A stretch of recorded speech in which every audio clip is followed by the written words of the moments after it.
मेरी बेटी ने भागकर शादी कर ली, इस बात के लिए मुझे जिम्मेदार मानते हैं। मैं भी ये एडमिट करती हूँ कि मैं अपनी बेटी को समझने में कम पड़ी, समझाने में। लेकिन कब तक ससुराल वाले मुझे जलील करेंगे? अब सहन नहीं होता। आप आपसे सहन नहीं होता तो आप सिंपली उनको जवाब दे के चुप करा सकते हो। अगर आपकी बेटी शादी के बाद खुश है ना, तो आप सिंपली कह सकते हो कि क्या ही फ़र्क पड़ गया अगर उसने खुद ढूंढ लिया। अगर हम ढूंढते या वो ढूंढे, अल्टीमेटली माँ बाप का गोल, फैमिली का गोल ये रहता है ना कि हमारा बच्चा खुश रहे, और वो खुश है तो क्या प्रॉब्लम है? ठीक है। दूसरी चीज़ क्या है कि मान लो अगर वो दुखी है तो भी, कि ठीक है अगर उसने भाग के शादी कर ली या कुछ भी, अगर हम करते और तब वो दुखी रहती तो भी तो एज अ फैमिली हमें खड़े ही रहना पड़ता ना। तो अगर आप में से कोई साथ नहीं दे रहा था, मैंने दे दिया, लेकिन अब कौन सा मैं उसके पास जा रही हूँ या कुछ है, मैं तो यहीं रह रही हूँ ना। बच्चा है, आपके बच्चे आपकी सारी बात सुनते हैं। आप कहीं ना कहीं, अगर आपको ये है कि उनकी बातें बंद करनी है तो आप अपना पक्ष रख दो। अगर बच्ची सुखी है आपका पक्ष ज़्यादा मजबूत है, अगर नहीं भी सुखी है, परेशान है या कुछ भी है, तो आप तो वहाँ हो ना। आप अपनी मर्यादा का पालन खुद कर सकते हो। अपने ऊपर ही तो कंट्रोल है, अपने बच्चे के ऊपर कंट्रोल वाले ज़माने अब नहीं हैं। हम आज के टाइम में अपने बच्चे की भी गारंटी नहीं ले सकते कि हम जो ऐसा चाहते हैं या ऐसी परिस्थितियों में मेरा बच्चा ऐसा ही करेगा, तो हम नहीं ले सकते ना आज के टाइम पे गारंटी। तो ये अपना आप एक दिखाओ ना कि भाई मैं भी एक लिमिट तक ही रोक पाई हूँ, कोशिश मैंने भी की थी, ऐसा नहीं है। तो एक आध बार जब आप पलट के अपना पक्ष रखोगे, अगर थोड़े भी सेंसिबल लोग हैं तो समझेंगे कि ठीक है। अब ये हो सकता है ना कि वो आपसे मुंह से सुनना चाह रहे हो कि हाँ आपको भी एहसास है कि कहीं ना कहीं आपको रुकना पड़ा या कुछ भी है, आप कह दें तो शायद उनके ईगो को सेटिस्फेक्शन मिल जाए, या फिर आप बार बार मान लेती हैं कि आपकी गलती है, हो सकता है इसीलिए आपको पंचिंग बैग मान रहे हैं। तो उनके दिमाग में क्या चल रहा है वो डिपेंड करता है कि आप कैसे रिएक्ट करती हैं जब वो आपको सुनाते हैं। दोनों ही चीज़ें हो सकती हैं। तो अगर आप अभी तक पलट के जवाब नहीं दे रही थी तो चुप रहना आपके लिए नुकसानदायक हो रहा है। आपको पलट के जवाब दे दोगे, एक आध बार समझा दोगे अपना पक्ष, तो स्थिति बेटर हो जाएगी। और अगर आप हर बार बहस कर रही थी, अपना पक्ष रख रही थी कि नहीं मैं सही हूँ या मैंने किया तो सही किया, तो हो सकता है आपका शांत रहना उस चीज़ को पलट दे। तो कुल मिला के अगर सिचुएशन रिवर्स करनी है तो अपना एक्शन भी रिवर्स करो। मॉरल ये है, सारी बात का सार ये है। ठीक है। तो यहाँ पर हम बैठे हैं आज एपिसोड 152 के जवाब ढूंढने के लिए। आई होप कि आप लोगों को अच्छे लग रहे हैं, वीडियोस के व्यूज़ से थोड़ा अंदाज़ा हो रहा है।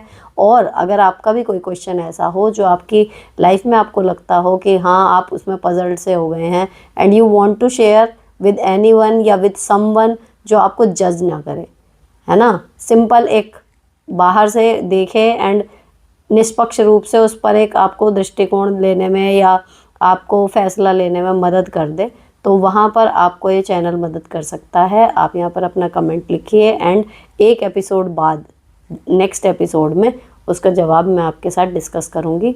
एंड आई होप आपको अच्छा लगेगा सुनकर, एक राह दिख जाएगी, क्योंकि जितने भी लोग यहाँ पर पूछते हैं उनका रिस्पॉन्स यही आता है। ठीक है। तो यहाँ पर आज का एपिसोड हम शुरू करते हैं। आओ बहन बातें करें।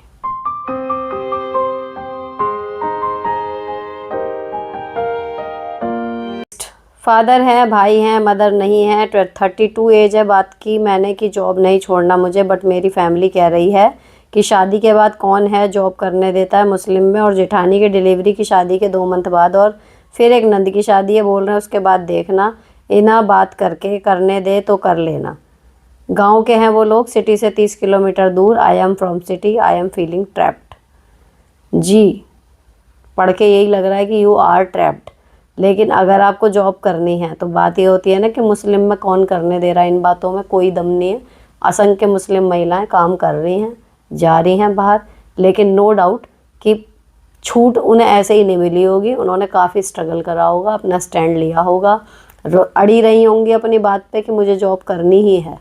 और बाद में सीवियर डिप्रेशन में जाओ और जॉब के लायक भी ना रहो, एक फ्रीक्वेंसी जब टूट जाएगी तब आप परेशान हो कि अब कैसे निकलूं। उससे थोड़ा सा भी ट्रैप मान के चलो कि लूज़ है, अभी टूट सकता है। तो अगर आप पीछे नहीं हटोगी कि नहीं जॉब तो मुझे करनी ही है, क्या जॉब वालों की नंदों की शादी नहीं होती है, उनकी जेठानियों की डिलीवरियाँ नहीं होती, सभी कुछ होते हैं ना, काम तो सारे ही पूरे होते हैं जॉब के साथ भी। तो अगर आप अड़े रहोगे कि नहीं जॉब तो मुझे करनी है, तो आप कर जाओगे। और अगर एक बार घर बैठ गए तो देखो ये शादी, डिलीवरी, बच्चे एंड तबीयत ख़राब, ये तो जीवन है, तो चलता ही रहता, फिर नहीं निकल पाओगे कभी भी।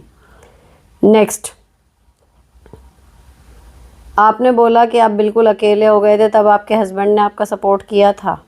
Not fully. तभी तो मैंने लिखा कि मैं बिल्कुल अकेली हो गई थी। ऐसा नहीं है कि सामने लड़ने के लिए खड़े हैं, वो भी एक आध बार कभी चीज़ें होती थी, लेकिन ये है कि इमोशनली मुझे समझ में आ गया था कि जो करना है अकेले ही करना है। अगर मैं सही जाऊंगी तो बाद में, ये मेरी किस्मत ये अच्छी थी कि लोग सेंसिबल थे कि अगर मैं प्रूव कर दूंगी कि मैं ठीक गई, लाइफ में आगे ऐसी चीज़ें होंगी तो फिर वापस सब कुछ ठीक हो जाएगा, तो वहाँ से मुझे हिम्मत मिल जाती थी। अगर आपकी लाइफ में ऐसा भी नहीं है कि आपको पता है आप सामने के सामने सब कुछ सही प्रूव कर दोगे, फिर भी आपको गलत ही ठहराने वाले हैं, तो फिर भाड़ में जाएं सब, क्या ही फ़र्क पड़ता है। अरे मेरी लाइफ है, अगर मैं दूसरों को खुश करने में लगा भी दूँ पूरी, तो मरते टाइम मुझे क्या फ़ील होगा? मैंने क्या किया पूरी लाइफ? दूसरों को खुश करने की कोशिश की और मेरे मरने तक भी शायद वो खुश भी नहीं हुए, तो बर्बाद ही हो गई ना लाइफ। तो दूसरे तो खुश हो नहीं रहे, तो मैं तो खुश हो जाऊँ। मेरा मानना सिर्फ ये है। और मेरी खुशी के बाद अगर सब खुश हो जाते हैं बहुत बढ़िया, नहीं भी खुश होते हैं तो कुछ तो हाथ लगा। एटलीस्ट मैंने तो अपनी ज़िंदगी अपने तरीके से जी ली।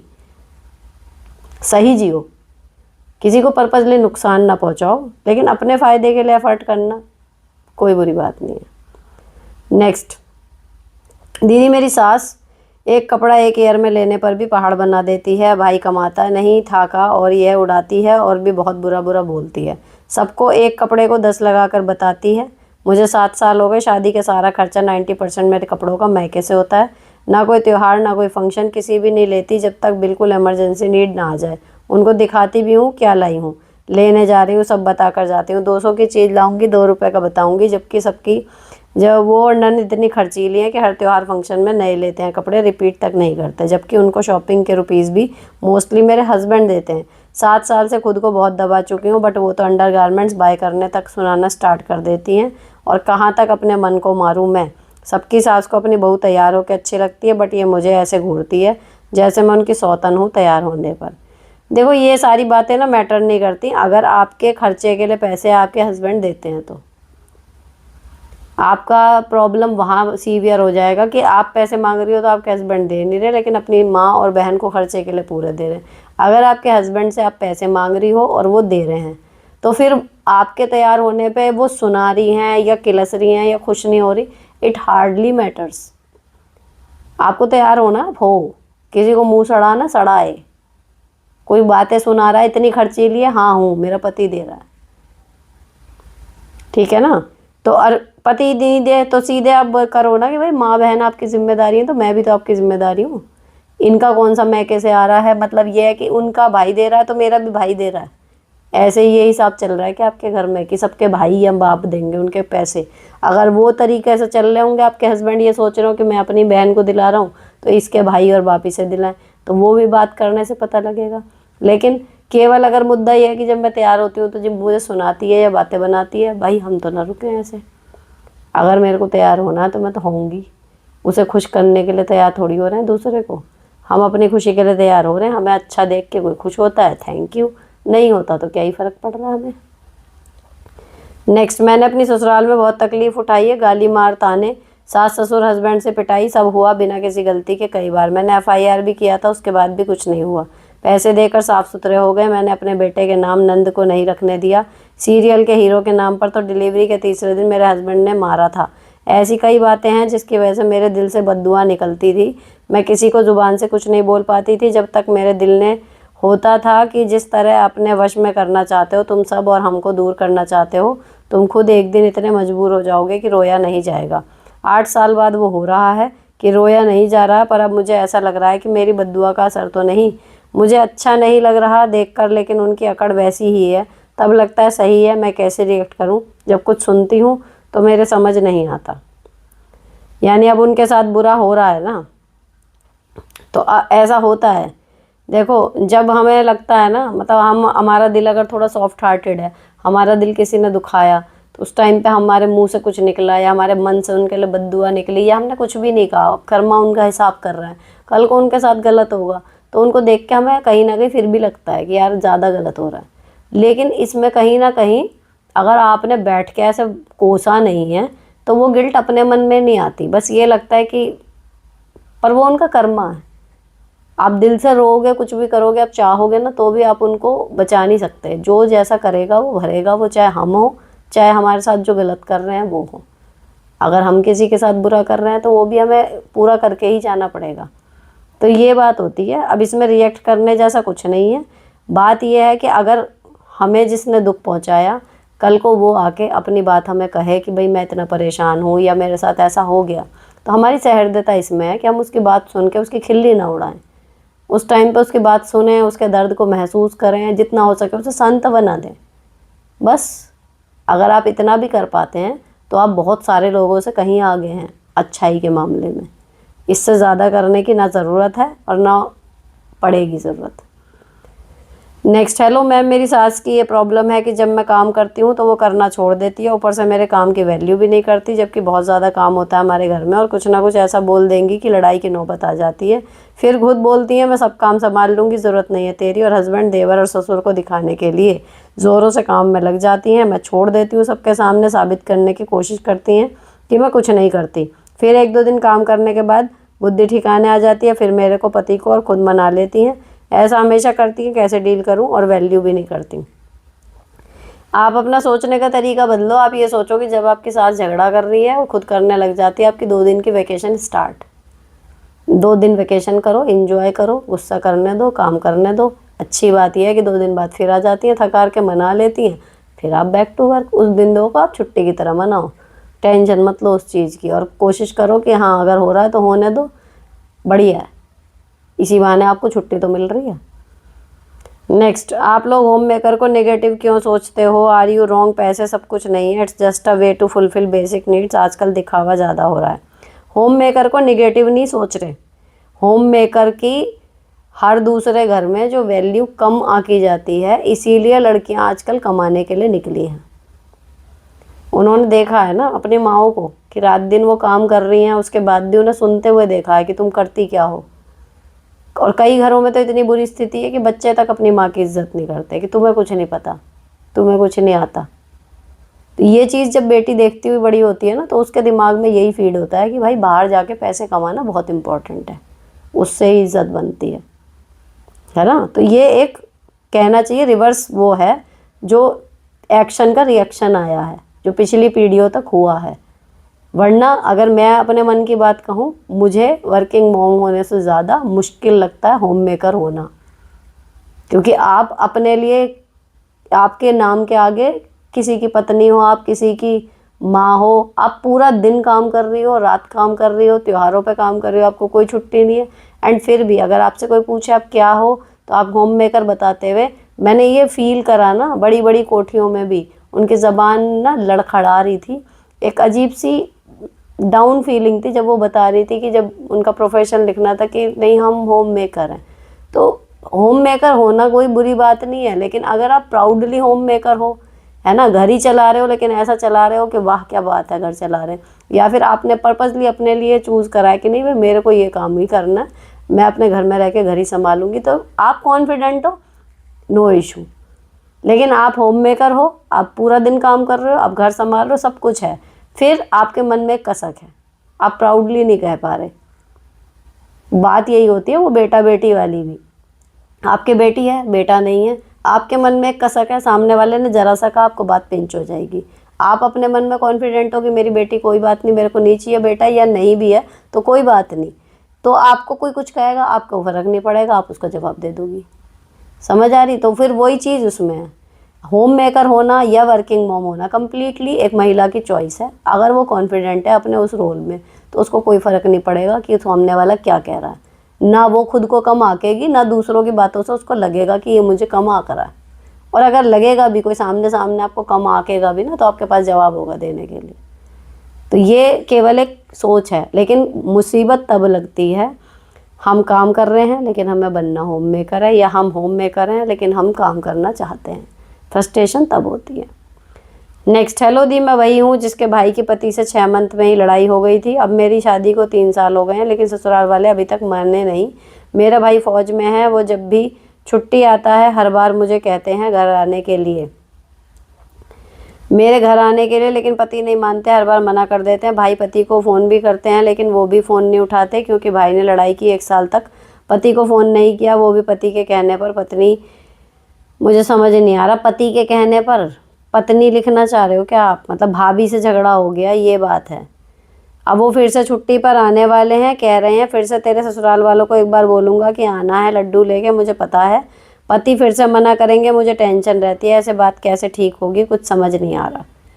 देखो, झगड़ा हो गया, ठीक है, अब आपके भाई ने भी 1 साल गुस्सा दिखा लिया, अब उसका गुस्सा 1 साल में शांत हो गया, वो दामाद है, उसका गुस्सा देर में शांत हो रहा है। तो आपको इसमें बीच में ना ज़्यादा कुछ करने की ज़रूरत पड़ेगी नहीं, और जितना करोगी उतनी बातें ख़राब होंगी। अपने भाई को और उनको करने दो ट्राई, जितना कर रहे हैं। आपको कोई बीच में घसीटे कि भाई मैं नहीं हूँ इस बीच में। जब तुम्हारा गुस्सा शांत हो जाए बोल देना, मुझे बता देना। जितना हो सके अलग ही रहोगी तो ज़्यादा अच्छा रहेगा। बस ये है कि बीच में एक आध बार कह सकते हो, या फिर अपने बातों से ये जता सकते हो कि आप चाहते हो पैचअप करना, लेकिन आपके हस्बैंड के साथ आप खड़े हो, इसलिए नहीं हो पा रहा। कहीं ना कहीं उन पे ये प्रेशर होना चाहिए कि मेरी वजह से मेरी पत्नी भी है दुखी। आपको ये नहीं दिखाना कि आपको फ़र्क ही नहीं पड़ रहा, लेकिन आपको ये दिखाना ज़रूर है कि मैं चाहती हूँ, लेकिन आपका डिसीजन है, मैं आपकी वजह से नहीं जा रही हूँ। जब आपको सही लगे आप तब ठीक करना, लेकिन हाँ मैं चाहती हूँ अपने भाई के साथ सब चीज़ें ठीक करना। ये क्लियर मैसेज उन तक पहुँच जाए, फिर देखो कितने दिन में ठीक होता है। नेक्स्ट, हेलो दी, मेरी शादी को 6 साल हो गए, मेरी एक बेटी है 5 साल की। मेरे हस्बैंड का नेचर बहुत गुस्से वाला है, सारे डिसीजन गुस्से में ही लेते हैं, मेरी कोई बात नहीं मानते, बहुत बदतमीज़ हैं, किसी की रिस्पेक्ट नहीं करते, मारते भी हैं, गाली भी देते हैं। इसलिए मेरी उनकी पुलिस में कंप्लेंट कर दी, अभी थाने से उनको पाबंद करवा दिया। अभी मारपीट गाली तो नहीं देते, पर नेचर अभी भी वैसा ही है। वो सेकंड बेबी चाहते हैं, लेकिन मैं नहीं। उनके इस नेचर की वजह से पहले ही बच्ची बहुत सफ़र कर रही है। जॉब उनकी अच्छी है, मैं भी प्राइवेट जॉब करती हूँ, पैसे की कमी नहीं है, पर उनसे मन बिल्कुल नहीं मिला, पर और नेचर अभी भी वैसा ही है, तो बिल्कुल खुश नहीं रहती। बस शादी को झेल रही हूँ बच्चे की वजह से, क्या करूँ बताएं। थोड़ा सा और वेट कर लो, है ना। अगर पुलिस कंप्लेंट के बाद आदमी ने थोड़ा कम कर दिया, गाली छोड़ दी, वो हो गया, तो कहीं ना कहीं यानी कि चेंज होने की होप तो है, चाहे डर से ही सही, ठीक है ना। तो आप उनको वेट करने को बोल सकते हो कि देखो थोड़ा टाइम और चाहिए, थोड़ा रिश्ता अच्छा सा हो जाए, सब कुछ हो जाए, उम्र कहाँ भागी जा रही है, फिर सेकंड बेबी प्लान कर लेंगे, बजाय ये करने के। और जब साथ रह ही रही हो तो मैं तो प्रार्थना यही करूँगी कि आपका रिलेशन सच में अच्छा हो जाए, शादी को झेलने के बजाय आप शादी को एंजॉय करो। तो ये चीज़ भी हो सकती है, पॉसिबिलिटी है, साथ रह रहे हो, बच्चा है, पैसे ठीक हैं, तो मे भी जहाँ इतना चेंज हुआ है और अच्छा हो जाए, बस थोड़ा वक्त ले लो, और हो सकता है आगे स्थितियाँ सही हो, तब आप सेकंड बेबी प्लान कर लो। नेक्स्ट, नमस्ते ma'am, I am also a teacher. मेरी जॉब के बाद में अपने ससुराल रहने लगी, बिकॉज ऑफ मेरा स्कूल ससुराल से पास था। फिर जब कुछ मन बाद ही मेरे हस्बैंड को खाने को लेकर प्रॉब्लम होने लगी, तो मैंने हस्बैंड को भी जॉब छुड़वा कर घर ही बुलवा लिया। बट उनका पहले बिहेवियर अच्छा था मेरे लिए, अब चेंज हो गया, शायद घर वालों की बातों में, या फिर शायद उन्हें ही किन्हीं दोस्तों की बातों में आकर फ्रस्ट्रेटेड होते हैं कि तू बस घर पर बच्चों को रखता है और तेरी बीवी कमाती है। मैं सुबह उठने से लेकर घर के सारे काम, देन जॉब, और फिर वापस डिनर, बर्तन, सब कुछ करती हूँ। उसके बाद भी कहते हैं तू करती क्या है। ससुराल वालों को पैसे भी देती हूँ, कभी कभी फ्रस्ट्रेट होकर कह दी कि जब घर का पूरा काम मैं करती हूँ, कोई हेल्प नहीं करता मुझे, तो मैं पैसे भी क्यों दूँ। तो मुझे भी बुरा बोलने लगते हैं और वापस चले जाने को कहते हैं। उन्हें बुलाने का एक रीज़न बच्चे भी थे, क्योंकि जब मेरी सास मेरे बच्चों को रखती थी तो मुझे उनको लेकर ताने मारती थी। हस्बैंड के आने से एटलीस्ट उनके ताने तो कम हुए हैं। तो आपकी जो हस्बैंड हैं आपके, उनको यहाँ पे कोई जॉब नहीं मिल रही, वो ट्राई तो कर सकते हैं ना यहाँ पर भी। भाई ऑब्वियसली अगर ये है कि भाई हमारी तनख्वाह ज़्यादा है, हमारे हस्बैंड की कम है, और दिक्कत हो रही है बच्चों की, तो हस्बैंड अपनी नौकरी छोड़ के रह गए। लेकिन जो भी नौकरी कर रहे थे, मान लो उतनी ना मिले, उससे थोड़ी कम मिले, थोड़े कम घंटों का कुछ और काम ढूंढ लें। काम तो हर जगह मिल जाता है जब आदमी करने चलता है। अगर यही फ्रस्ट्रेशन है कि भाई मैं कमा नहीं रहा या मैं घर पे ही हूँ खाली, तो उनको मतलब आप वो कर सकते हो प्रोत्साहित कि कोई और जॉब जो यहाँ पर वो कर सकें, या वर्क फ्रॉम होम कोई मिल जाए, इस तरीके का कुछ काम कर लें। तो ये आदमियों के लिए सही में बड़ा मुश्किल टाइम होता है जब वो कमाते नहीं है ना। और दूसरी चीज़, अगर पत्नी कमा रही है और वो घर पे हैं, तो एक्चुअली लोग कह कह के उनके दिमाग में ये चीज़ें फिर भर देते हैं। और जो समझदार इंसान होता है, सेंसिबल, वो तो समझता है कि मैं घर पे हूँ तो क्यों हूँ, है ना, या फिर बच्चे अभी छोटे हैं तो ये स्थिति है भाई, आगे जाके हम कर ही लेंगे, लेकिन जो नहीं कर पाता हैंडल वो बिफर जाता है बातों में आके, तो वो चीज़ हो रही है। तो उसका सीधा सा हिसाब ये है कि बड़ी नौकरी ना मिले छोटी कर लो, अगर यही है कि भाई नौकरी करने से ही सही लग रहा है तो। नेक्स्ट, दीदी मेरा हस्बैंड के CISF में जॉब है, उनकी पोस्टिंग अब दिल्ली में है, ये हमारा होम टाउन है, मेरी नंद की शादी गाजियाबाद में हुई है, मेरे पति ने उनके पास एक घर भी खरीदा है, मेरे पति घर खर्च तो देता है पर मुझे और बच्चों को टाइम नहीं देता, 8 मंथ से हम एक दूसरे से बात नहीं करते, उनको कोई फ़र्क भी नहीं पड़ता, 24 घंटे उनका दिमाग में मम्मी पापा बहन भाई रहता है, बाहर जाकर घंटों फ़ोन पर बात करते हैं, जब टाइम मिला राज बहन का घर चला जाता है या गांव अपने माँ बाप के पास, अपना फ्यूचर की कोई चिंता नहीं, फ़ोन पर हमेशा मेरी और मेरे घर वालों की बुराई करता है, उनके फ़ोन में रिकॉर्डिंग होती है, मैंने सुना, पहले मैं मुंबई रहती थी, बहुत थोड़ा काम था, अब तो उनका दिमाग में वो सब भी भरा रहता है, मैं अपने किसी रिलेटिव के घर जाऊँ तो क्लेश, अपना मामा मौसी सबके घर मुझे ले जाने के लिए कहता है, मेरी शादी को 17 साल हो गए, सास नंद ने मेरी ज़िंदगी बर्बाद कर दी, अपने बच्चों की कोई चिंता नहीं, हमेशा मेरे मायके जाने पर क्लेश करता है, मेरे घर वालों की आर्थिक कफन डलता है, मैं बहुत परेशान हूँ दीदी, डेली माँ बाप भाई बहन से घंटों बात करनी, फिर अपना फ़ोन देखना, मुझे पैसे का कुछ भी नहीं बताता, सब अपनी माँ बहन को बताता है। देखो 17 साल ना बहुत होते हैं, ये मुझे समझ में नहीं आती चीज़ कि इतने साल आदमी को सेट होने में कैसे लग जाते हैं। भाई बच्चे हैं, सब कुछ है, बच्चे नहीं कहते उनसे कि पापा ये चीज़ चाहिए या आपको हमारे इस फंक्शन में जाना है या कुछ है, या फिर बच्चों को भी दिखता होगा कि हस्बैंड वाइफ कितना कम बोल रहे हैं या पापा बुआ और दादी अम्मा के साथ कितने इन्वॉल्व हैं, है ना। तो ये चीज़ें मतलब इतने लंबे साल तक ख़राब होती क्यों हैं, क्यों जब ये बिगड़ रही होती हैं जब ही नहीं बात हो जाती। और दूसरी चीज़ ये भी है कि अगर वो हैं भी ऐसे तो 17 साल में फिर एक हैबिट हो जाती है कि यार ये तो ऐसे ही है। आपकी जो मेन प्रायोरिटी इस टाइम पे होनी चाहिए वो फाइनेंशियल अपनी ये है कि भाई फाइनेंशियल, अब आपकी नहीं सुन रहे, बच्चों के मुंह से कहलवाओ, बच्चों की ज़रूरतों के हिसाब उनसे ही कहलवाओ कि पापा को बोलो भाई ये चीज़ चाहिए, जो भी उनकी फ़ीस है या कोई LIC है, इंश्योरेंस वगैरह कुछ कराना या कोई सेविंग करनी है, तो बच्चे बात कर सकते हैं, अभी इतने बड़े हो गए होंगे थोड़े बहुत कि हाँ भाई पापा हमें ये चाहिए। तो कई लोग होते हैं पत्नी को कुछ नहीं मानते लेकिन बच्चों के लिए तो कर ही देता है ना हर इंसान। या फिर जब इतना दादी बाबा और बुआ के साथ इन्वॉल्व रहते हैं तो बच्चे भी दादी बाबा और बुआ के साथ रहें थोड़ा सा। बात ये होती है कि अगर वहाँ पर बॉन्ड इतना स्ट्रॉन्ग है तो बजाय आप उनसे लड़ के कहें कि मेरे से भी बॉन्ड बना, उससे बेटर वे फिर ये होता है कि हम भी उन लोगों से अपना बॉन्ड बना के रखें। तो कहीं ना कहीं एक कॉम्बो में ही मिलेगा लेकिन हस्बैंड तो मिलेगा। अब हम गलती ये कर जाते हैं कि भाई या तो वो या तो हम, तो वो चुन लेता है कि वो, तुम एक किनारे पड़े हो और आधी से ज़्यादा ज़िंदगी बर्बाद कर ली अपनी। तो मुझे तो ऐसे स्थिति में ये लगता है कि अगर हम पति को बदल नहीं सकते, उनका बॉन्ड इतना स्ट्रॉन्ग है अपने माँ बाप या भाई बहनों के साथ कि वो नहीं छूट सकता, तो फिर अगर समझदार हैं हम तो हमारा ये काम होगा कि हम भी उनके माँ बाप और भाई बहन के साथ अपना बॉन्ड स्ट्रॉन्ग करें और उनके साथ ही अपने पति को पालें। ठीक है ना। नेक्स्ट, मैम मैं HM हूँ, घर का माहौल ठीक नहीं, तो स्कूल में भी स्टाफ ज़्यादा बोलना तो नहीं चाहती, लेकिन आप जानते हो लेडीज़ को कहीं तो बात करने का मन करता है किसी से, हालांकि लेकिन अपनी फीलिंग किससे और कहाँ शेयर करें। सिस्टर से थोड़ी बहुत होती रहती है, फ़ोन पर भी ज़्यादा बात नहीं कर सकते हैं ना, सलाह दें प्लीज़। नहीं, ऐसा नहीं है कि लेडीज़ को किसी से बात करने का मन होता है, मेरा नहीं होता। एक टाइम होता है कि लगता है कि किसी से बात करें किसी से बात करें, लेकिन ये ना बेकार की बात है। ये लिखा होता है किसी से बात करके मन हल्का हो जाता है एंड ऑल दैट। असली जो सुझाव मिलेगा आपको वो या तो अपने अंदर मिलेगा, ठीक है, क्योंकि कोई भी जब आपको सजेशन देता है जो आपको जानता हो, जब आप उससे बात करोगे ना, आप एक लूज पॉइंट छोड़ते हो कि वो बंदा आपकी वो बात अपने हिसाब से मोड़ के किसी ना किसी से कभी ना कभी शेयर कर सकता है। एक तो ये रिस्क सबसे बड़ा रहता है, ठीक है, तो आप किसी से भी शेयर करोगे ये रिस्क बना ही रहेगा। इसीलिए मैं यहाँ पर आधी रात को बैठ के वीडियो शूट करती हूँ। यहाँ पर मैं एग्जैक्टली नाम भी ढंग से नहीं पढ़ती कि किसने भेजा है कमेंट, मैं जस्ट प्रॉब्लम पढ़ती हूँ, जिसने भेजा उसको अपनी प्रॉब्लम सुन के समझ में आता है, इसलिए वर्ड टू वर्ड पढ़ती हूँ एंड एक आइडिया हो जाता है। मैं अगर याद करने की कोशिश करूँगी तो जिन्होंने बल्क में 8-8, 10-10 क्वेश्चन पूछे हैं, जैसे आपका मुझे नाम याद है, उनके याद रह जाते हैं, नहीं तो नहीं। सिर्फ मुझे एक सिचुएशन याद रह जाती है कि हाँ किसी ने ये सवाल पूछा था और उसके साथ सिचुएशन ये थी, तो जब भी उसका सेकंड क्वेश्चन आता है मुझे याद आ जाता है। ठीक है, तो ये एक अलग चीज़ है यहाँ पर शेयर करना। लेकिन अगर जो कहते हैं ना रोज़ कि आज हमने क्या बनाया, क्या खाया, आज हमने क्या कमाया, मेरे हस्बैंड और मेरे बीच में क्या चल रहा है, ये सारी चीज़ें अगर हमें आदत है ना किसी से शेयर करने की, तो वो एक अच्छी आदत नहीं है मुझे लगता है।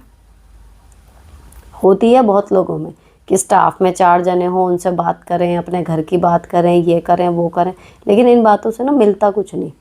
आप सिर्फ चर्चा कर सकते हो और वहाँ से सलाह सही आएगी, ये उम्मीद अक्सर टूट भी जाती है।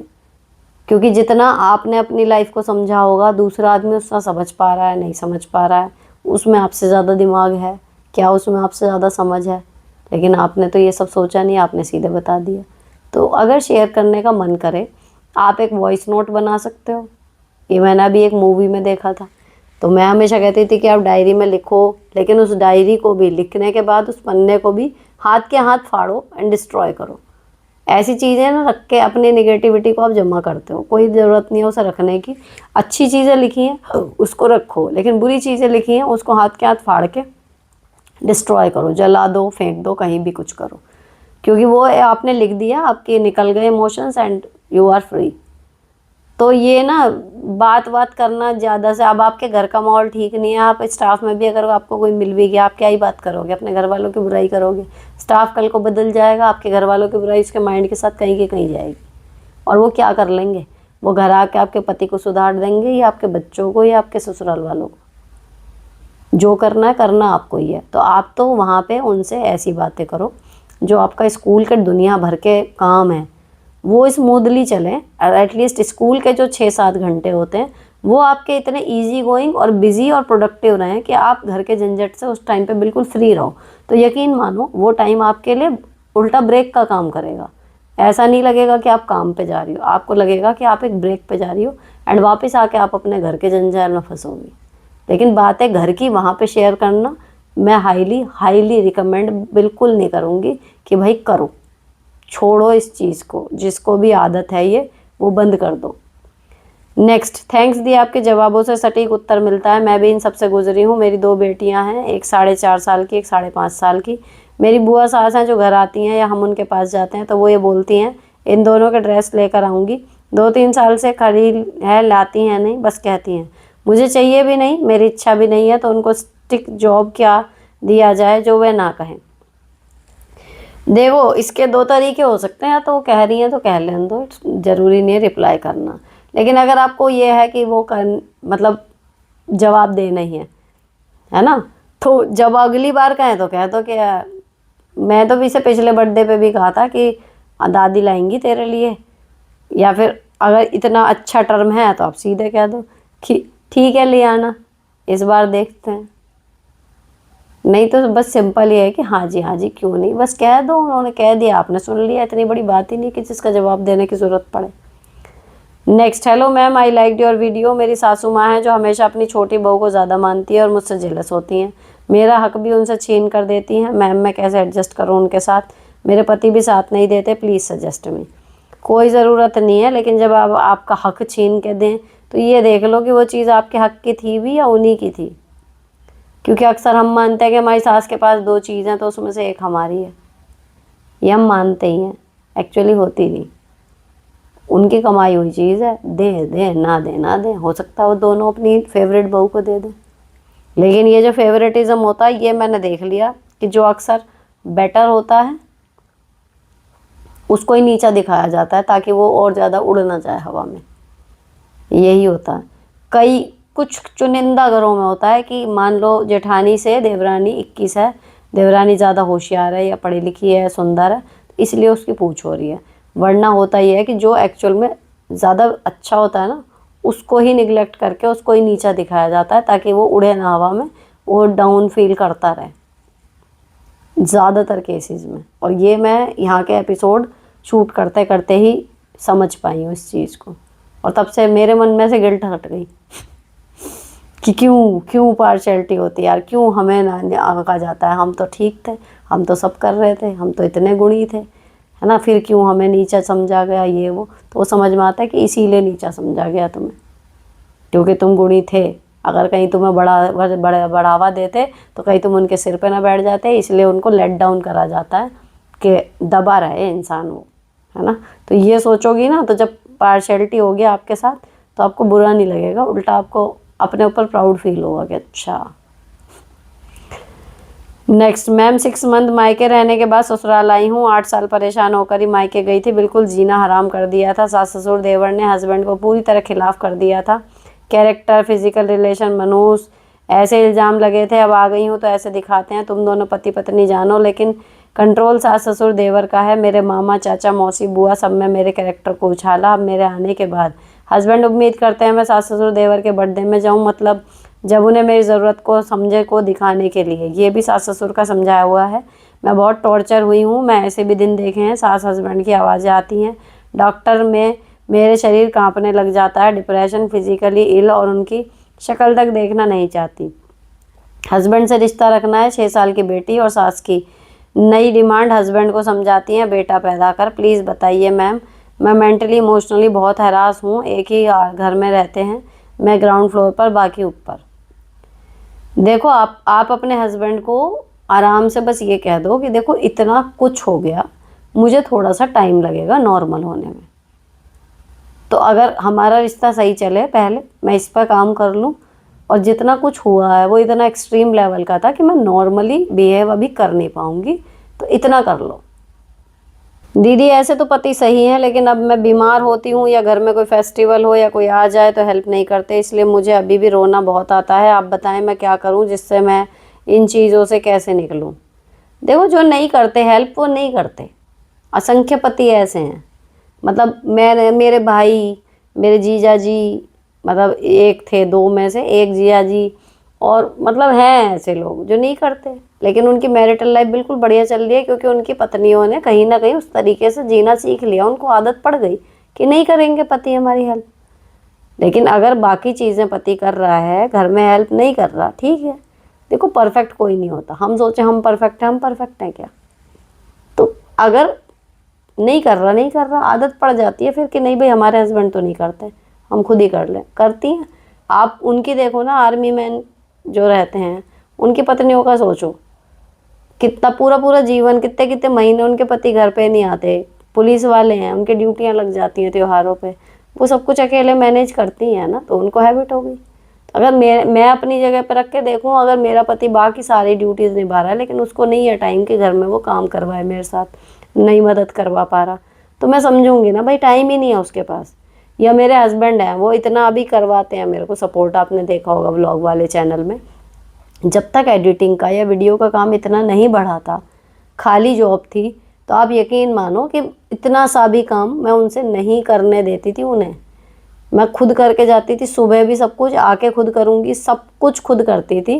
केवल उनकी रुचि के काम, जैसे प्लांटेशन हो गया, या कभी कोई रेसिपी उनको ट्राई करनी है वीडियो में देख के कि एक बार बना के देखूँगा, इस तरीके की चीज़ें, और बाहर का काम उनका। लेकिन घर का मैं एक उनसे ये नहीं कि यहाँ से उठा के यहाँ रख दो, वो खुद रख दें, नहीं रख दें उठा के, कोई मतलब नहीं उससे, लेकिन सब कुछ करती थी। अभी उनको दिख रहा है कि इसके पास टाइम ही नहीं है, जितना टाइम है उतना ये पूरा लगी पड़ी है ना। उसके बाद भी जितना बच जाता है फिर वो है कि उसमें उन्होंने फिर लिया स्टैंड कि चलो भाई करा देता हूँ। और दूसरी चीज़ ये कि उनके पास टाइम है इस तरीके का कि वो मैनेज कर पा रहे हैं, तो हो रहा है। अब सपोज करो कि वो भी अगर जॉब में होते, मेरे हस्बैंड भी, है ना, या मेरे से भी लंबे उनके वर्किंग आवर्स होते, तो मैं जैसे भी करती फिर मैनेज करती ही ना। तो ऐसा नहीं है कि मेरा हस्बैंड मेरी मदद नहीं करा रहा तो बिल्कुल ठीक नहीं है या कुछ भी नहीं है। भाई ठीक है, देख लो परिस्थिति, हर आदमी परफेक्ट तो होता नहीं, लेकिन अगर बाकी चीज़ें ठीक हैं, नहीं करा पा रहा, आप बीमार हो या कुछ है तो किसी की हेल्प ले लो, कोई रिश्तेदार बुला लो। जब भी मेरे हस्बैंड जब तक खाना वगैरह नहीं बना पाते थे, पूरा ये कि सिंपल घर ही संभाल ले पूरा, जब तक इतना नहीं आता था, जब मैं 2 बार बिस्तर पे आई, जब मैंने यूट्यूब चलाना सीखा, मेरा एक्सीडेंट हुआ था या बाद में मेरा ऑपरेशन हुआ, तो एक बार मेरी सास आई थी, एक बार मेरी नंद आई थी रहने के लिए, तो वो रह के गई, उस टाइम पर उन्होंने घर संभाला। तो ये होता है ना कि अगर हम बीमार हैं कुछ है, फिर हम किसी और की हेल्प लेंगे। अगर हस्बैंड सपोर्ट नहीं कर रहे और हमारे बस की नहीं है तो घर तो चलेगा ही, जैसे भी चलेगा। तो इसको इतना कहना चाहिए, इतना ज़्यादा हैवी मत लो, थोड़ा लाइट सोचो तो ज़िंदगी आसान हो जाएगी। नेक्स्ट, नमस्ते मैम, मेरा क्वेश्चन है कि मेरे 2 बच्चे हैं, एक बड़ी 8 साल की, छोटा 5 साल का लड़का है। मैं बहुत परेशान हो गई उनकी हरकतों से। मैं उन्हें हैंडल नहीं कर पा रही हूँ क्योंकि लड़की सुनती नहीं और लड़का भी नहीं सुनता। बाहर जाकर गाली सीख रहे हैं, घर पर भी भाई बहनों से ये बिहेवियर है। मैं बात करते हैं, मैं चिल्लाती रहती हूँ, बोलती रहती हूँ, नहीं सुनता। प्लीज़ गाइड मी, कैसे हैंडल करूँ? दोनों को हस्बैंड बोलते हैं कि पिटाई करो। पिटाई भी कितनी करूँ? दोनों सुनते नहीं। बाहर जाने से मना करूँ तो भी नहीं मानते। Please guide. देखो जी, बच्चों का टेंट्रम जो है वो बड़ी, कह दो कितनी भी आप पेरेंटिंग वीडियो देख लो, सब कुछ कर लो, लेकिन जब हम एक्चुअल में ना पालते हैं ना, हमें ही पता होता है कि हमारे बच्चे पे क्या चीज़ काम करेगी। और हमें कोई दूसरा पेरेंट अगर सलाह भी देता है ना कि ये कर लो, हम उसको ढंग से फॉलो नहीं कर पाते। मुझे तो ऐसा लगता है कि जो बच्चा समझाने से नहीं समझ रहा, पिटाई कर ली, डांट मार दी, धमका दिया, उससे भी नहीं मान रहा, फिर आप क्या करोगे? फिर आपको पेरेंट होने के बाद भी उसको थोड़ा सा मैनिपुलेट करना पड़ेगा, कहानी सुना के, बातों को घुमा के, कुछ भी करके। क्योंकि हमारा कहीं ना कहीं वो मैनिपुलेशन गलत क्यों नहीं है? क्योंकि हम अपने बच्चे को सही राह पे लाने के लिए वो चीज़ कर रहे हैं। अगर हम किसी को गलत नुकसान पहुंचाने के लिए चीज़ों को मैनिपुलेट करें तो वो गलती है, बुराई है। लेकिन अपने बच्चे को लाइन पे लाने के लिए अगर हम उसे कुछ कहानियाँ सुनाएं, कुछ भी बातों में घुमा के उसको ले आए सही ट्रैक पे, तो ठीक है। तो ये करना चाहिए जब बच्चा ना डांट से मान रहा है, ना मार से मान रहा है, कैसे भी नहीं मान रहा। Hello ma'am, I have 18 month old daughter who is breast feeding. मैं अपने सास ससुर और हस्बैंड के साथ रहती हूँ। सास ससुर थोड़े एजिड हैं तो बच्चे को संभालना और काम करने में हेल्प नहीं कर पाते। मेरी बेटी काफ़ी एक्टिव और टोडलर फेज़ है तो टेंट्रम्स भी बहुत हैं। मुझे अपने पर्सनल घर के काम करने के लिए प्रॉपर टाइम नहीं मिल पाता, लाइक रोज़ की सफाई, पूजा, डी क्लटर, जिसके कारण मुझे पॉजिटिव फील नहीं होता। मैं ये बेसिक काम रेगुलर करना चाहती हूँ। एक मेड लगी है बट वो इन लॉज के पोर्शन में ही काम करती है, उसका काम मुझे पसंद भी नहीं। मदर इन लॉ से चेंज नहीं करती क्योंकि वो बहुत पुरानी है। आप 2 मेड रख सकते हो ना फिर, अगर आपको वो पसंद नहीं है, आपको लगता है आप दूसरी मेड ढूंढ लोगे तो आप 2 मेड रख सकते हो। दूसरी चीज़, अभी आपकी बच्ची छोटी है, भले आपको अभी पॉजिटिव फील नहीं हो रहा है या कुछ भी है, आप कोशिश कर सकते हो, लेकिन नहीं हो पाता कई बार। जैसे मेरा जब ऐसा टाइम चल रहा था तो बच्चे और मेरे सास ससुर और जॉब, तो अगर तीनों में से कोई 2 चीज़ होती थी तो मैं अकेले मैनेज कर लिया करती थी। लेकिन जब तीनों एक साथ आती थी ना तो मेरे थोड़े से हाथ पैर फूल जाते थे। तो जब भी ऐसा होता था कि मेरे सास ससुर घर पे नहीं है, कहीं बाहर गए हुए हैं, या फिर वो बीमार हैं कि मुझे उनका भी करना है थोड़ा, और बाद में घर भी संभालना है, बच्चे भी हैं, तो फिर मैं 2 या 3 दिन जो भी होते थे स्कूल से अपनी सीएल ले लिया करती थी। तो कम से कम ये है कि जॉब का काम ख़त्म हो गया है ना। और जॉब में कभी बहुत ज़्यादा बढ़ रहा है कुछ है तो फिर मैं अपना घर से, ये है कि बच्चे बिल्कुल उस टाइम पर नाम के बाद भी जरा मरा सा देख रही हूँ, फिर वो मम्मी देख रही हैं, इस तरीके से काम होता था। तो अभी आपकी बच्ची जो है ना वो 18 महीने की सारी है, अभी उसको आपकी ज़रूरत है, और आपका शरीर भी आते आते आएगा फॉर्म में। लेकिन करते रहो, ये टाइम है, निकल जाएगा। और रही बात ये है कि सारी चीज़ें नहीं हो पा रही, अब आपकी मान लो डस्टिंग नहीं हो पा रही है ना, तो एक दिन छोड़ के एक दिन कर लो। रूटीन कुछ ऐसा बना लो कि 4-5 काम है, अगर सारे रोज़ नहीं हो पा रहे तो एक दिन छोड़ के, 2 दिन छोड़ के एक दिन कर लो। डी क्लटरिंग है, हफ्ते में कोई एक दिन कर लो, उस दिन दूसरा कोई काम हल्का रख लो। तो ऐसे करके, ऐसा तो नहीं है कि जिनके बच्चे छोटे होते हैं उनका घर संभलता ही नहीं, अगर मन में प्रबल इच्छा है तो संभालते भी हैं संभालने वाले। लेकिन किसी से तुलना मत करो, अपना बेस्ट जो आप दे रहे हो वो ठीक है। बच्चा बड़ा हो जाएगा, थोड़ा सा आपको होश मिलेगा, फिर आप अपना थोड़ा सा घर की तरफ देख पाओगी।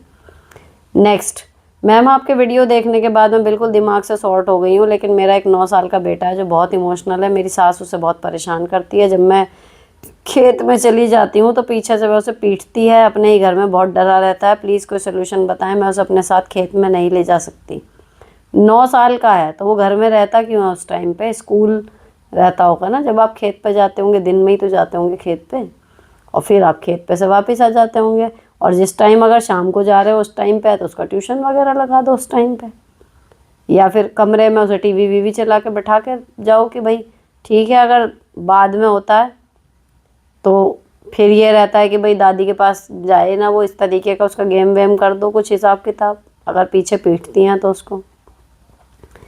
आपने रिप्लाई नहीं किया, बहुत बार कमेंट किया, नहीं भाई मैं एक भी नहीं छोड़ रही, या तो गलत वीडियो पे कमेंट किया या फिर मेरे शूट करने के बाद कमेंट किया। पिछले कई बार से 1 घंटे से ऊपर की वीडियो जा ही सी ले रही है क्योंकि मैं एक भी कमेंट नहीं छोड़ रही।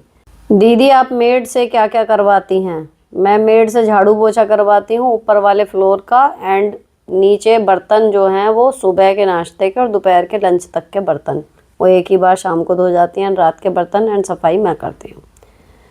नेक्स्ट, मैंने एमटेक किया है, अब मेरे बच्चों को टेक केयर के लिए कोई नहीं, so what should I do according to you? पैसे कमाओ या अपने बच्चों का फ्यूचर?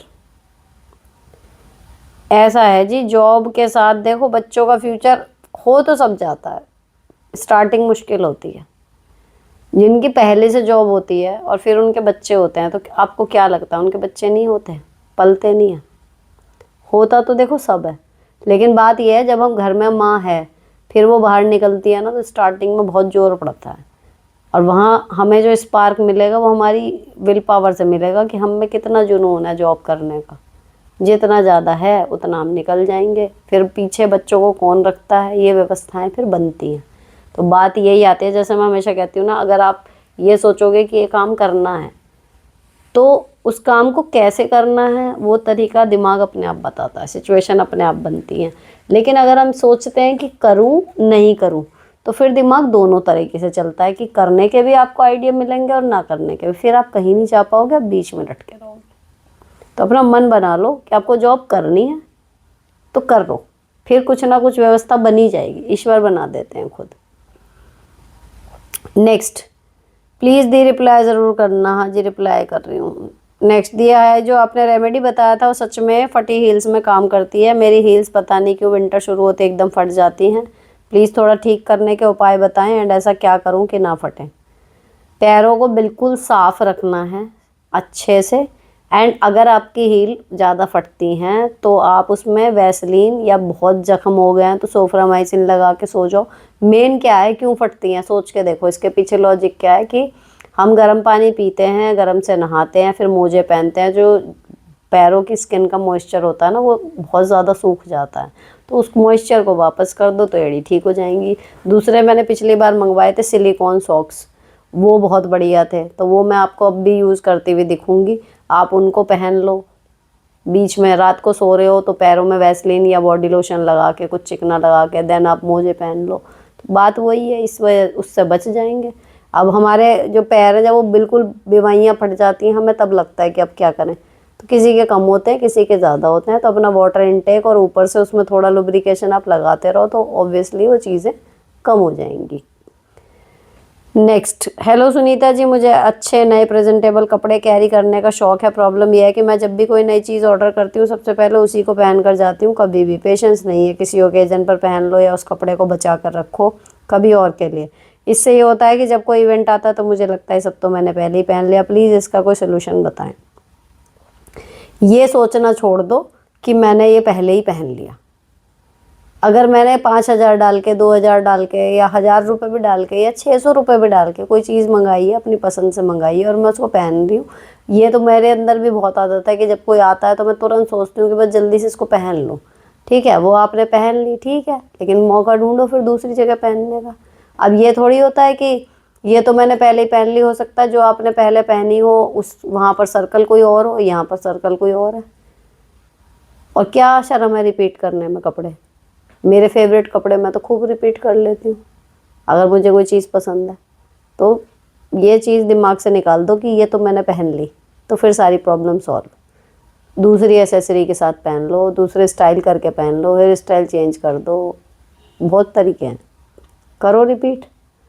नेक्स्ट, हेलो दी, मेरे सारे सवाल के जवाब तो आपकी वीडियो में मिल जाते हैं, कुछ पूछने की ज़रूरत नहीं पड़ती, बस इतना कहूँगी, एक माँ ने मुझे जन्म दिया और दूसरी माँ मेरी आप हो, बहुत कुछ सीखी हूँ आपसे, क्या कैश आप पहले मिल गए होते, बट कोई ना, कल नहीं तो आज सही। आई लव यू दीदी माँ। अरे वाह। नेक्स्ट, दीदी आपने कहा था I am not right person for vastu tips, बस जो आप जितना जानती हैं शॉर्ट में वो पॉइंट प्लीज़ बता दीजिएगा, प्लीज़ प्लीज़। पता नहीं अब मुझे, चलो ठीक है देखती हूँ, इस बारे में सोच के फिर बताऊँगी। मैं आपको एक लाइव अपडेट देना चाहती हूँ, मैं अभी रेगुलर बेसिस पे आपकी वीडियो देख नहीं पा रही हूँ, LLE वाले देख लेती हूँ, आपकी वजह से मैं प्रिसाइडिंग ऑफिसर की ड्यूटी करके आ गई इंडिपेंडेंटली, वो भी पिंक बूथ पे। पूरी पोलिंग पार्टी लेडीज़ होती है, सब आपके दिए हुए ज्ञान का सर है। Tons of thank you, endless मुबारक हो। नेक्स्ट, दीदी विंटर में मॉर्निंग टू नाइट आपकी स्किन रूटीन क्या है, यूज़ करते हो आप बताइए प्लीज़ दी। अच्छा, ये जो पिछला वाला था ना यार, ऐसे लोग जो लगता है ना आपकी लाइफ में कुछ सिग्निफिकेंट चेंज आया है मेरी वजह से, वो लोग इंस्टाग्राम पे मुझसे कनेक्ट ज़रूर कर लिया करो। मुझे अच्छा लगेगा आपको देखना, आपकी फ़ोटो देखना, आपके बारे में जानना, आपसे बात करना। तो वहाँ पे कॉल वॉल तो मुश्किल हो जाती है कई बार रिसीव करना ये वो, लेकिन हाँ अगर आप मैसेज करोगे कुछ करोगे तो मुझे याद रहता है कि हाँ भाई फलां जगह पर है ये बंदी, ऐसे ऐसे, तो एक याद सब रह जाता है थोड़ा सा ना, यहाँ पे इतना याद नहीं रहता। तो इंस्टाग्राम पे ज़रूर कनेक्ट कर लिया करो ताकि मुझे भी पर्सनली आपका नाम डिटेल वगैरह याद हो जाए।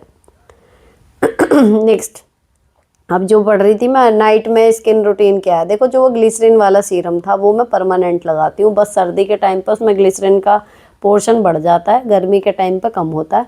प्लस क्योर स्किन का फेस वॉश, क्योर स्किन की ये सनस्क्रीन और नाइट क्रीम भी अगर मुझे लगानी है ग्लिसरीन के बाद, मुझे लगता है कि स्किन को नीड है, तो वो क्योर स्किन वाली ही मैं लगाती हूँ जेन्युइनली। ऐसा नहीं है कि खाली कहने के लिए आपको कह दिया और मैं यूज़ कुछ और कर रही हूँ। बट हाँ, ग्लिसरीन मैं ज़रूर लगाती हूँ, उसके बिना मेरा काम नहीं चलता। और उसका स्किन में मतलब ऐसे छूने में ड्राइनेस बिल्कुल नहीं लगती, एक ग्लो सा रहता है। ग्लिसरीन अगर आपकी स्किन ड्राई है तो बहुत ही बढ़िया काम है। तो वो क्योर स्किन के प्रोडक्ट के साथ मुझे लगता है कि वो लगाने के बाद मेरे को बहुत बढ़िया असर लगा। एंड ये सारी चीज़ें मैं एक साथ करती हूँ, उसको भी, क्योर स्किन को भी और इसको भी। नेक्स्ट, आपने मेरे सवाल का जवाब दिया, मुझे लगा मैं सेलिब्रिटी हूँ।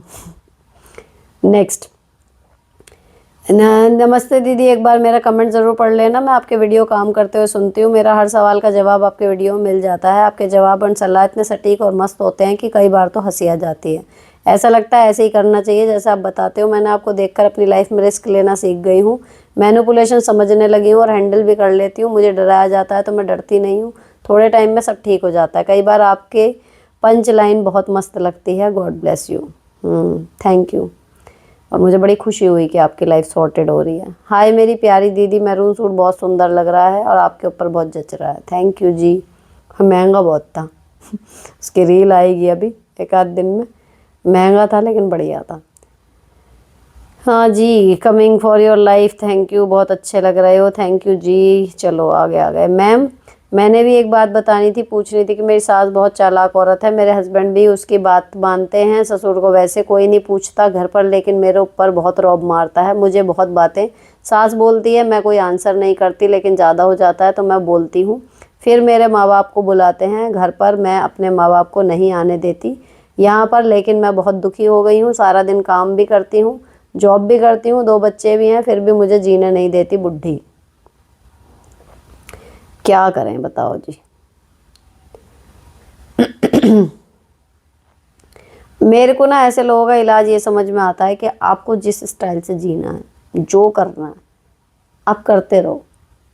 क्योंकि एक आदमी ऐसा है कभी भी खुश नहीं होगा। आप कुछ भी कर लो, अपना कलेजा निकाल के भी रख दोगे, खुश वो तब भी नहीं है।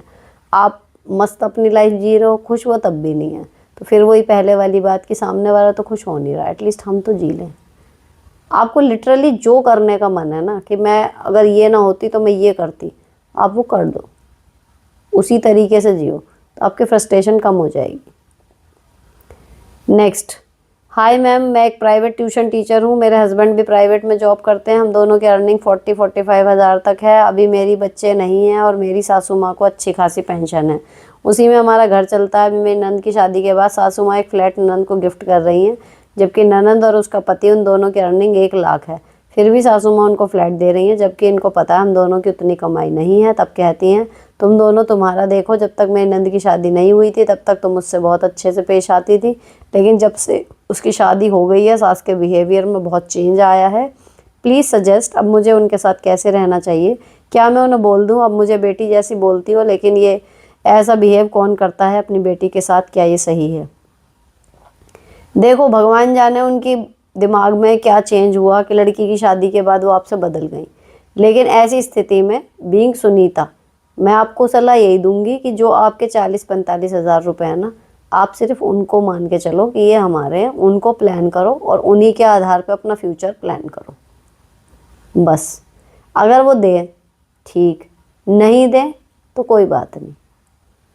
ये अगर आपने सीख लिया ना अपने मन को सब्र करना कि जो आप अपने गट्टों की कमाई से कमा रही हो वो पैसे ही आपके हैं, तो आप बिल्कुल फ्री हो जाते हो कि सामने वाला हमारे साथ कैसा बिहेव कर रहा है, वो हमें देगा नहीं देगा, या हमें उसकी कोई बात अच्छी लग रही है नहीं लग रही है, भैया सुन के चलनी है, इसका पैसा लेना। आप उन सबसे छूट जाते हो, फ्री रहो। और जब आप कुछ कहोगे नहीं, आपको कोई रिएक्शन नहीं पड़ेगा, सास को भी कोई फर्क नहीं पड़ेगा, वो बहुत अच्छी है, भाई कुछ कह नहीं रही, नंद भी खुश रहेगी, भाभी मुझे कुछ कह नहीं रही, भैया मेरी माँ मुझे भर रही है। चौतरफा फ़ायदा है। पैसों का नुकसान हो सकता है, आपका हो जाए, लेकिन बाकी दिमाग से शांति की अगर चाह है तो भाई सबसे बढ़िया रास्ता वही है कि जो मैं कमा रही बस वो मेरे, उन्हें ना ले कोई, बाकी तुम अपना अपने पास रखो। क्योंकि मुझे तो खुद लगता है ना, मान लो अब मैं तिल तिल काम करके कमा रही हूँ पैसे, अब कल को अगर कोई आके मेरे दामाद या अगर मेरा बेटा होता उसके बाद बहू आती एंड वो सोचे कि अच्छा यारो ये राधे को क्यों दे रही है, ये मेरे को क्यों नहीं दे रही, भाई मैंने इतनी मेहनत करके अगर वो पैसे कमाए हैं तो मेरी चॉइस रहेगी ना मैं किसको दूँ।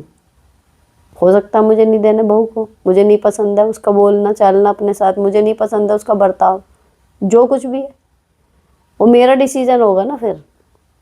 तो फिर उसमें आप ये नहीं कर सकते कि नहीं, वो उन्होंने ठीक है अपनी पूरी ज़िंदगी की मेहनत की, उनकी कमाई है, किसी को भी दो यार, फ्री हो जाओ उस चीज़ से।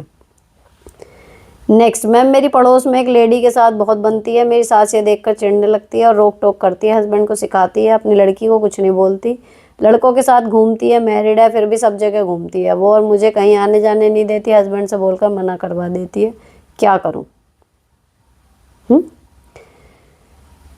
एक लेडी के साथ आपकी बनती है और आपकी सास ये देखकर चिढ़ने लगती है ना। देखो आपको जो लेडी पसंद आ रही है ना, एक सासों की एक टेंडेंसी होती है कि मेरी बहू किसी बाहर वाली औरत के साथ बात करेगी, कहीं वो उसको कुछ सिखा पढ़ा ना दे, और 90% केसेस में होता भी है। अगर हम बार बार किसी के घर जाके बैठते हैं ना, होता क्या है, हम अपना दिल हल्का करने के लिए, जो मैं आपको बता रही थी अभी शुरू में, हम अपनी कुछ बातें शेयर करने लगते हैं, सामने वाले को गॉसिप करने का मौका मिल जाता है ना। फिर वो हमारी जगह पे अपना घर बना के तो सोचेगा नहीं, वो उस हिसाब से कुछ सलाह दे देगा, हो सकता है वो सलाह आपके लिए हित में हो सकता है उस सलाह से आपका या आपके घर वालों को कोई नुकसान हो जाए। तो इस वजह से जो बड़े बुड्ढे थे ना पहले के, अब भी हैं, वो ये सोचते हैं कि हमारी बहू ऐसे किसी के पास जाके बैठे ना। अब रही बात ये कि लड़की जो लड़कों के साथ घूमती है कुछ करती है, भाई उसकी बात आ रही है, वो अपने कैरेक्टर पे है। अब हो सकता है वो अपनी लड़की को कहती भी हो, आपके सामने थोड़ी कहेंगी, लेकिन वो सुनती ही ना हो, आप भी फ्री हो ना सुनने के लिए। तो जिसको लगता है कि भाई ये कह रही हैं टोक रही हैं रुक जाओ, वो रुक जाता है, जिसको नहीं रुकना वो नहीं रुकता, इट्स देयर लाइफ।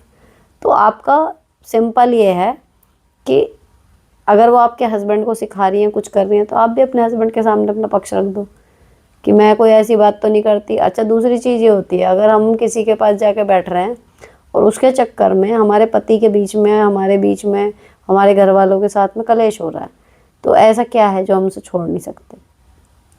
भाई अल्टीमेटली हमारे घर की शांति हमारे लिए इम्पोर्टेंट है ना, कि हमें कोई कलेश ना करे, हमारी वजह से कोई परेशान ना हो, आगे की चीज़ है, लेकिन चलो हमें तो कोई ट्रीट ना करे। तो मैं होती हूँ उस जगह पे, तो मैं तो ये सोचूंगी कि अगर मेरी किसी दोस्ती की वजह से घर में पीड़ हो रही है, छोड़ो ऐसी दोस्ती, क्या ही करनी है, सीधी सी बात। इतनी इम्पोर्टेंट थोड़ी होती हैं दोस्तियाँ कि उसके चक्कर में घर में कलेश डाला जाए। नेक्स्ट, हेलो जी, मेरे ससुराल में मेरे सास ससुर लोगों में इन्वॉल्व हैं, वो लोग भी उनके आगे पीछे घूमते हैं, सास को पागल बोलते हैं, ससुर को हाथों में लेके घूमते हैं, ससुर घर लोगों पे लुटा रहा है, अच्छी खासी पेंशन आती है, जो हमारा पति है मैं उसको बताती हूँ तो बोलते हैं कि मैं क्या करूँ, और जो सामने लोग हैं उन्होंने सभी गाँव वालों को हटा लिया हमारे से बात करने को, तो अब मैंने तलाक ले रही हूँ, अब पति भी बोलता है ले ले तलाक। अब इसमें पति की क्या गलती है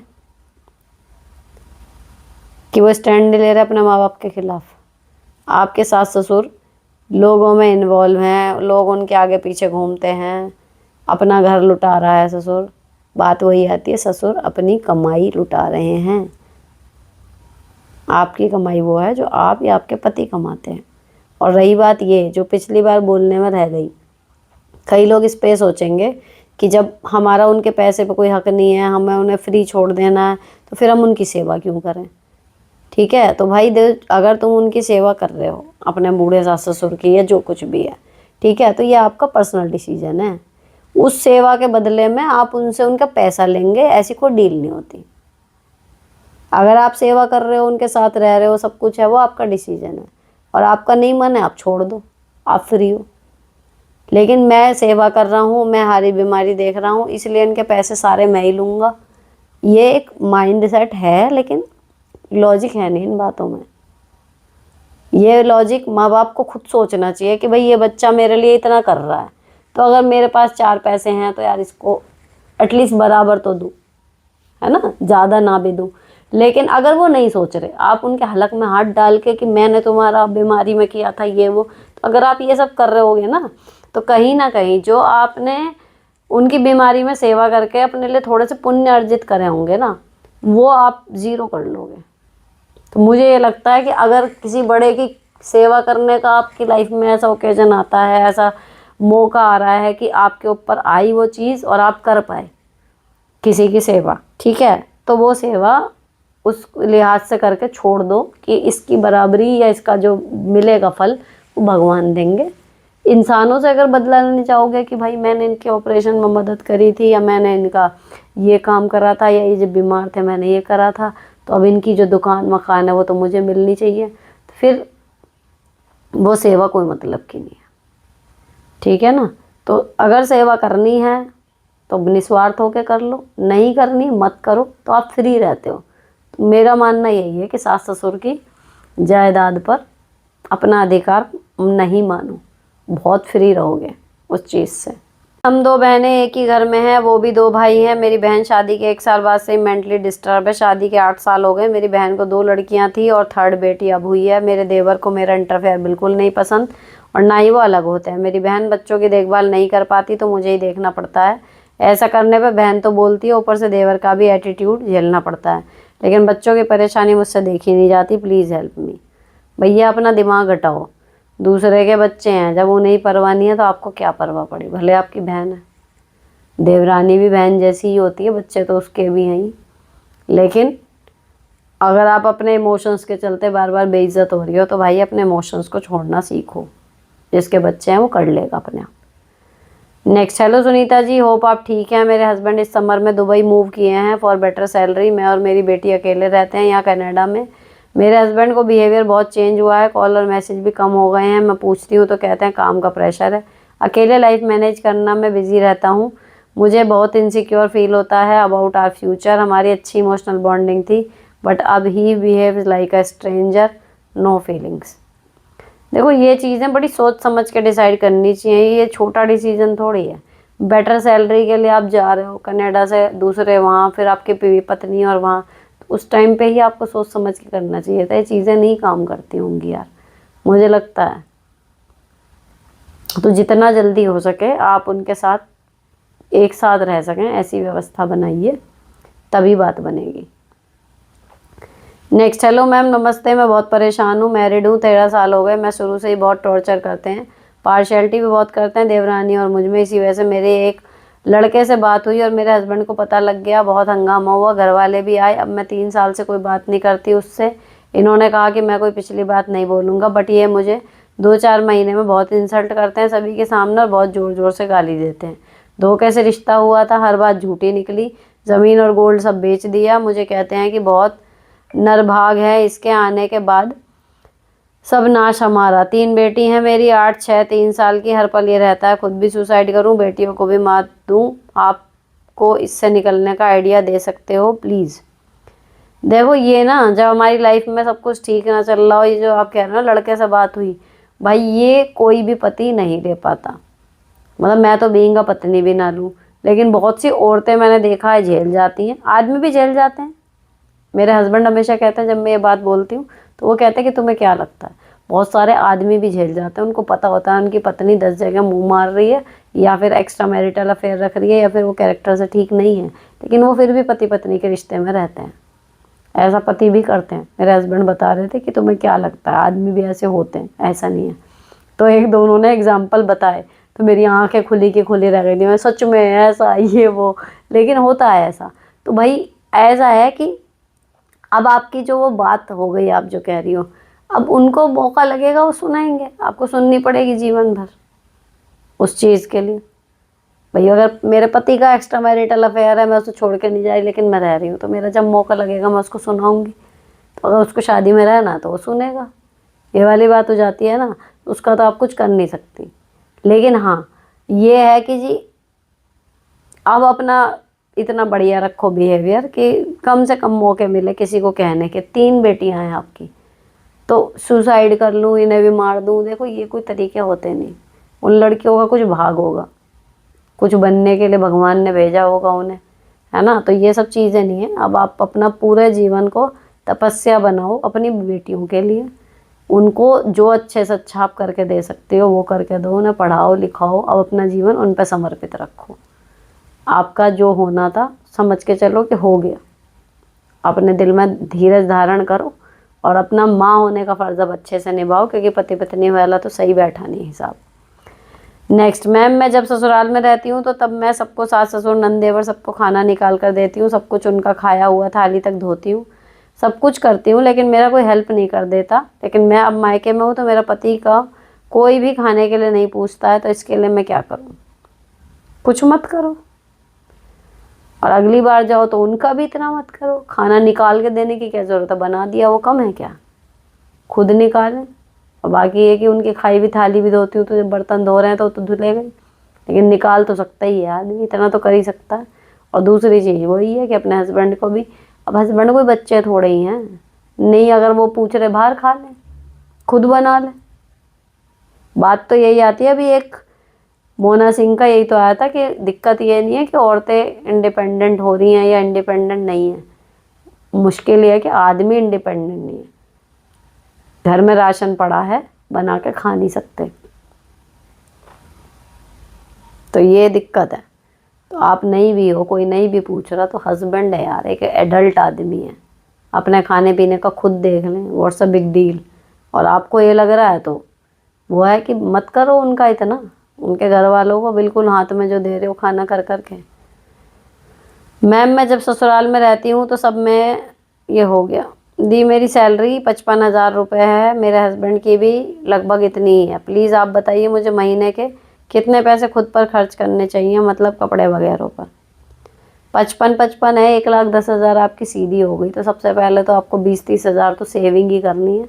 50-1,000 में आप लगाओ, 50,000 में 55,000 60,000 तक में आप अपने घर के ज़रूरी खर्चे निपटा लो, ठीक है। अब ऊपर के 40 बचे, 30 से 40 हज़ार रुपये में आप अपने बॉन्ड्स पर खर्च कर सकते हो। तो अब वो बॉन्ड्स में से कितने कपड़े लोगे, कितने फ़ोन लोगे, कितनी और चीज़ें लग्जरी वाली खरीदोगे, या अपनी सेविंग में 20% से ज़्यादा बढ़ाओगे, ये कम्प्लीटली आप पे है।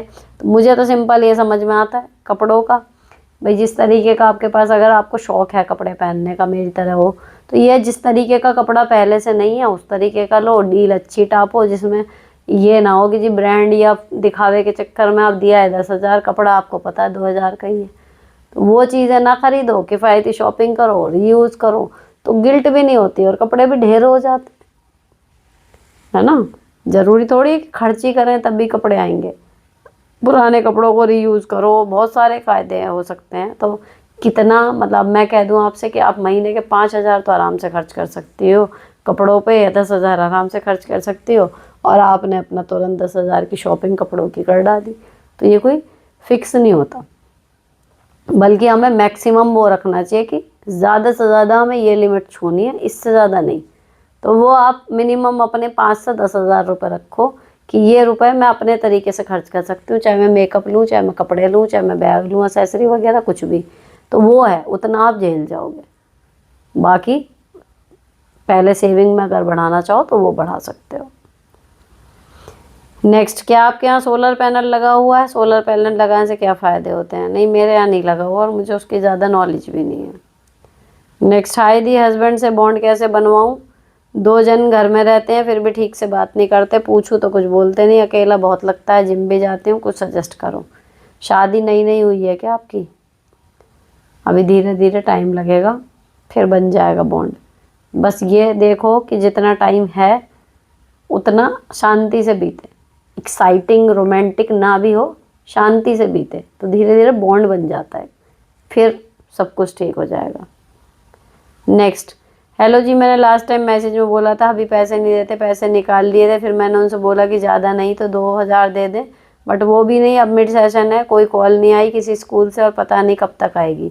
आसपास छोटे बच्चे भी नहीं जो ट्यूशन कर सकूं, ऑनलाइन पॉसिबल नहीं क्योंकि घर में कोई टाइम नहीं फिक्स, अब कब किसी का आना जाना, कब किसी के लिए खाना पीना, फिर बेटियां भी छोटी हैं उनके स्टडीज़ हो, घर पर काम टफ है। मैं बात ये है कि कुछ दिन डॉक्टर के पास गई थी, मेरे दांत में प्रॉब्लम चल रही थी, 2 साल पहले लेकर गए थे, तब फिलिंग करने को बोला था, 500 रुपये खर्चा बोला डॉक्टर ने, तब मना कर दिया अभी ने। अब आफ्टर 2 साल प्रॉब्लम ज़्यादा बढ़ गई, अब खर्चा 5000 बता दिया, अब भी मना कर रहे हैं। ऐसे में क्या करूं, ना खुद पैसे देते हैं, क्या खुद जाऊं? सास ससुर से बात की तो कोई नहीं, हम दिखा देंगे पैसे दे देंगे, बट हवा में ही किया उन्होंने भी कुछ नहीं, और खर्चे सुने दया सुना दिए इनडायरेक्ट मुझे, मैं क्या करूं समझ नहीं आ रहा। देखो इन 5000 का तो आप ये कर ही सकते हो कि अगर सास ससुर कह रहे हैं हम करा देंगे तो वो साथ जाए ना जाए, आप उनसे पैसे मांग लो सीधे कि पैसे दे दो मैं जा रही हूँ, तैयार होके सीधे पूछो, लेकिन करा लो, क्योंकि पता नहीं अब आपके हस्बैंड का क्या चक्कर है, 500 नहीं निकले 5000 क्या निकलेंगे, या उनको लग रहा होगा इट्स नॉट इम्पॉर्टेंट, दांत में फिलिंग नहीं भी हुई तो क्या हो जाएगा, ये भी हो सकता है। लेकिन अगर आपके सास ससुर कह रहे हैं तो चलो कहीं से तो आसरा है, तो उनसे ये मत कहो कि भाई कब चलोगे या वो खुद कहें, आप सिंपल ये करो कि लाओ पैसे दे दो मैं जाके करा आती हूँ। रिसेंट जयपुर न्यूज़ में आपके क्या व्यूज़ हैं, स्कूल या पेरेंट्स किसकी गलती है? देखो बहुत ज़्यादा डिटेल में ना मैं ऐसी खबरें पढ़ नहीं पाती जिसमें छोटी बच्ची या इस तरीके के कुछ इन्वॉल्वमेंट होती है, मतलब मुझे घबराहट होती है, मैं नहीं पढ़ पाती डीपली, और अगर उस तरीके कुछ आ भी जाए तो मैं अवॉइड करती हूँ। लेकिन जितना मुझे ऊपर ऊपर से पता है, कहीं ना कहीं पेरेंट्स या स्कूल या वो नहीं है चक्कर, इतना ज़्यादा ना माहौल चेंज हमने खुद कर दिया, छोटे बच्चों की लाइफ छोटे बच्चों की रही ही नहीं है, हमें पता ही नहीं उन्हें को क्या बनाना है, लगे हुए हैं उनके पीछे, बहुत ही बुरा हाल है। पेरेंट्स भी कम नहीं है, होड़ लगी हुई है, लगे हुए हैं खींच के वही तारे ज़मीन पर जो कह रहा है हर उंगली को बराबर करने में। अरे भैया बच्चे को जीने दो, जो उसको समझ में आएगा, जो उसके लिए प्रभु ने लिखा होगा वो कर लेगा, पर नहीं, तो पता नहीं अब उस बच्ची के छोटी सी के दिमाग में क्या आया क्या नहीं आया, लेकिन मैं नहीं पढ़ पाती, मैं सही बताऊँ, मेरे को मेरी सांस अटक के रह जाती है ऐसी खबरें पढ़ने में, तो मैं नहीं पढ़ती। जस्ट एक बार आया था 2-3 बार फ़ोन पे सामने एंड मैंने हेडलाइन पढ़ी एंड मैं निकल गई। नेक्स्ट, हाय मैम, मेरी शादी को 6 साल हुए हैं, मेरे इन लॉज गाँव में रहते हैं और हम जॉब की वजह से पुणे रहते हैं, मेरी सास कान की कच्ची है, मेरी बड़ी ननद उन्हें गलत सलत सिखाती ही रहती हैं, इसलिए मैंने बड़ी ननद का आना जाना बंद करवाया है, फिर भी वो फ़ोन पे झगड़े लगाती हैं। सास जब भी पुणे आती हैं कुछ भी ऊट पटांग बोलती रहती हैं। मैं आईटी में हूँ, मेरे पास बहुत काम टाइम होता है, उसमें वो मुझे परेशान करती हैं। अब ससुर चाहते हैं हम सब साथ रहें, मेरे उनके निगेटिव टॉक सुनाती जाऊँ और इग्नोर करती जाऊँ, इनकी वजह से मैं डिप्रेशन की पेशेंट हो गई हूँ, मेरी कैपेसिटी नहीं है दिन भर नेगेटिव चीज़ें सुनने की, मैं क्या करूँ? मेरे हस्बैंड सपोर्टिव हैं, जस्ट से नो, हम साथ नहीं रह रहे। ठीक है, नेक्स्ट, शायद ये आप क्योर स्किन का बोल रहे हो या पार्लर का? ये सब ब्यूटी केयर का इतना खर्चा, अबाउ 1500 रुपये, लोअर मिडिल क्लास यूज़ करे, अच्छा इतने पैसों में हेल्दी खाना खा ले तो उससे बॉडी सही नहीं रहेगा, इसमें मेन तो फूड ही है ना। नहीं, मुझे नहीं लगता, कुछ स्किन प्रॉब्लम ऐसी होती हैं जो नहीं हो पाती, खाना आप खा लो वो अलग चीज़ है, लेकिन कई बार प्रॉब्लम होती है वो स्पेशल उससे ही जाती है। पार्लर ना जाओ, पार्लर तो एक ही दिन जाके हो जाएगा, लेकिन ये चलती भी तो 3-1 महीने हैं, तो वही वो औसत पड़ जाता है। नेक्स्ट, दी मेरा बेटा भी 5 साल से ऊपर का है, बट वो अभी भी राम को काम या नाम मतलब आर नहीं बोल पाता, उसे डॉक्टर के पास धोखा होगा एंड मैं प्रैक्टिस कराती हूँ आर बोलो वर्ड्स के थ्रू, बट वो बोल नहीं पाता, बोलने लगेगा मतलब बी पेशेंट। मैम आपकी बातें बहुत अच्छी लगती हैं, मैं और मेरे हस्बैंड के बीच एक छोटी सी बहस हो गई थी, हमेशा मैं कॉल करती थी तब वो करते हैं हर बार बहुत बार कॉल लगाने पर भी नहीं अटेंड करते थे। अब तो मैंने छोड़ा कॉल करना, तो वो भी नहीं करते हैं। अपनी मम्मी से बात कर लेते हैं अपनी, बट मुझसे नहीं, कुछ समझ नहीं आता। 2 मंथ हो गए, क्या करूं समझ नहीं आता। मतलब आपके हस्बैंड क्या साथ में नहीं रहते, क्या है चक्कर है? हमेशा आप कॉल करती थी, वो बहुत बार कॉल लगाने पर उठाते थे, अब आपने कॉल करना छोड़ दिया, वो भी नहीं करते।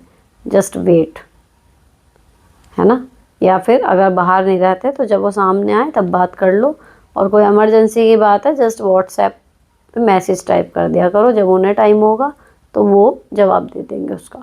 बस जैसे चल रहा है ना उसके हिसाब से हमें क्या करना चाहिए वो सोचो। हम क्या चाहते हैं वो मत सोचो, क्योंकि सारी चीज़ें हमारे हिसाब से नहीं हो सकती, लेकिन सब चीज़ों के हिसाब से हम खुद को डाल सकते हैं जितना चाहें।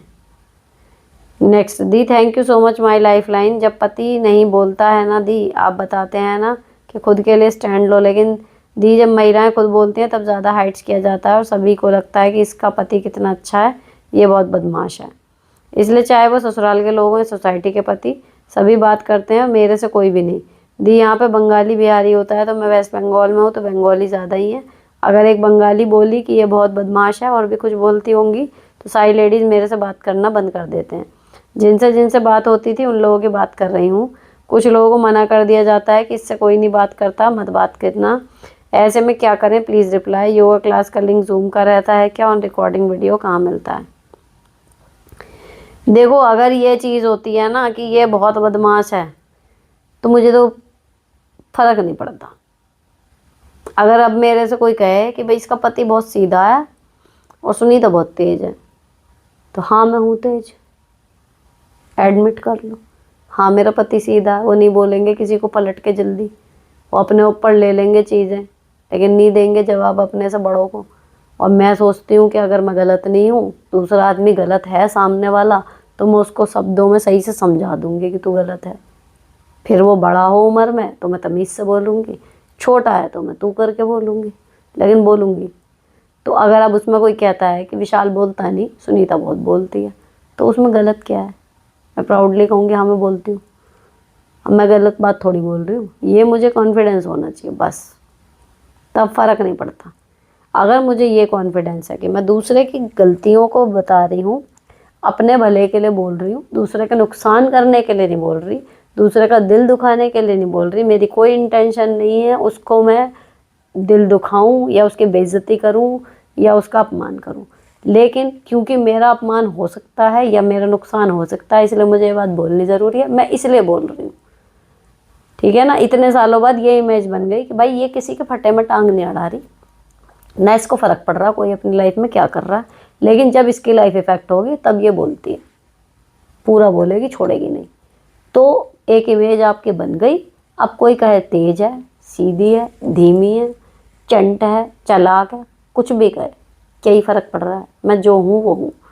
अब रही बात ये कि जी इससे मत बोलो, इससे मत बोलो, इससे मत बोलो, मत बोलो, मत बोलो।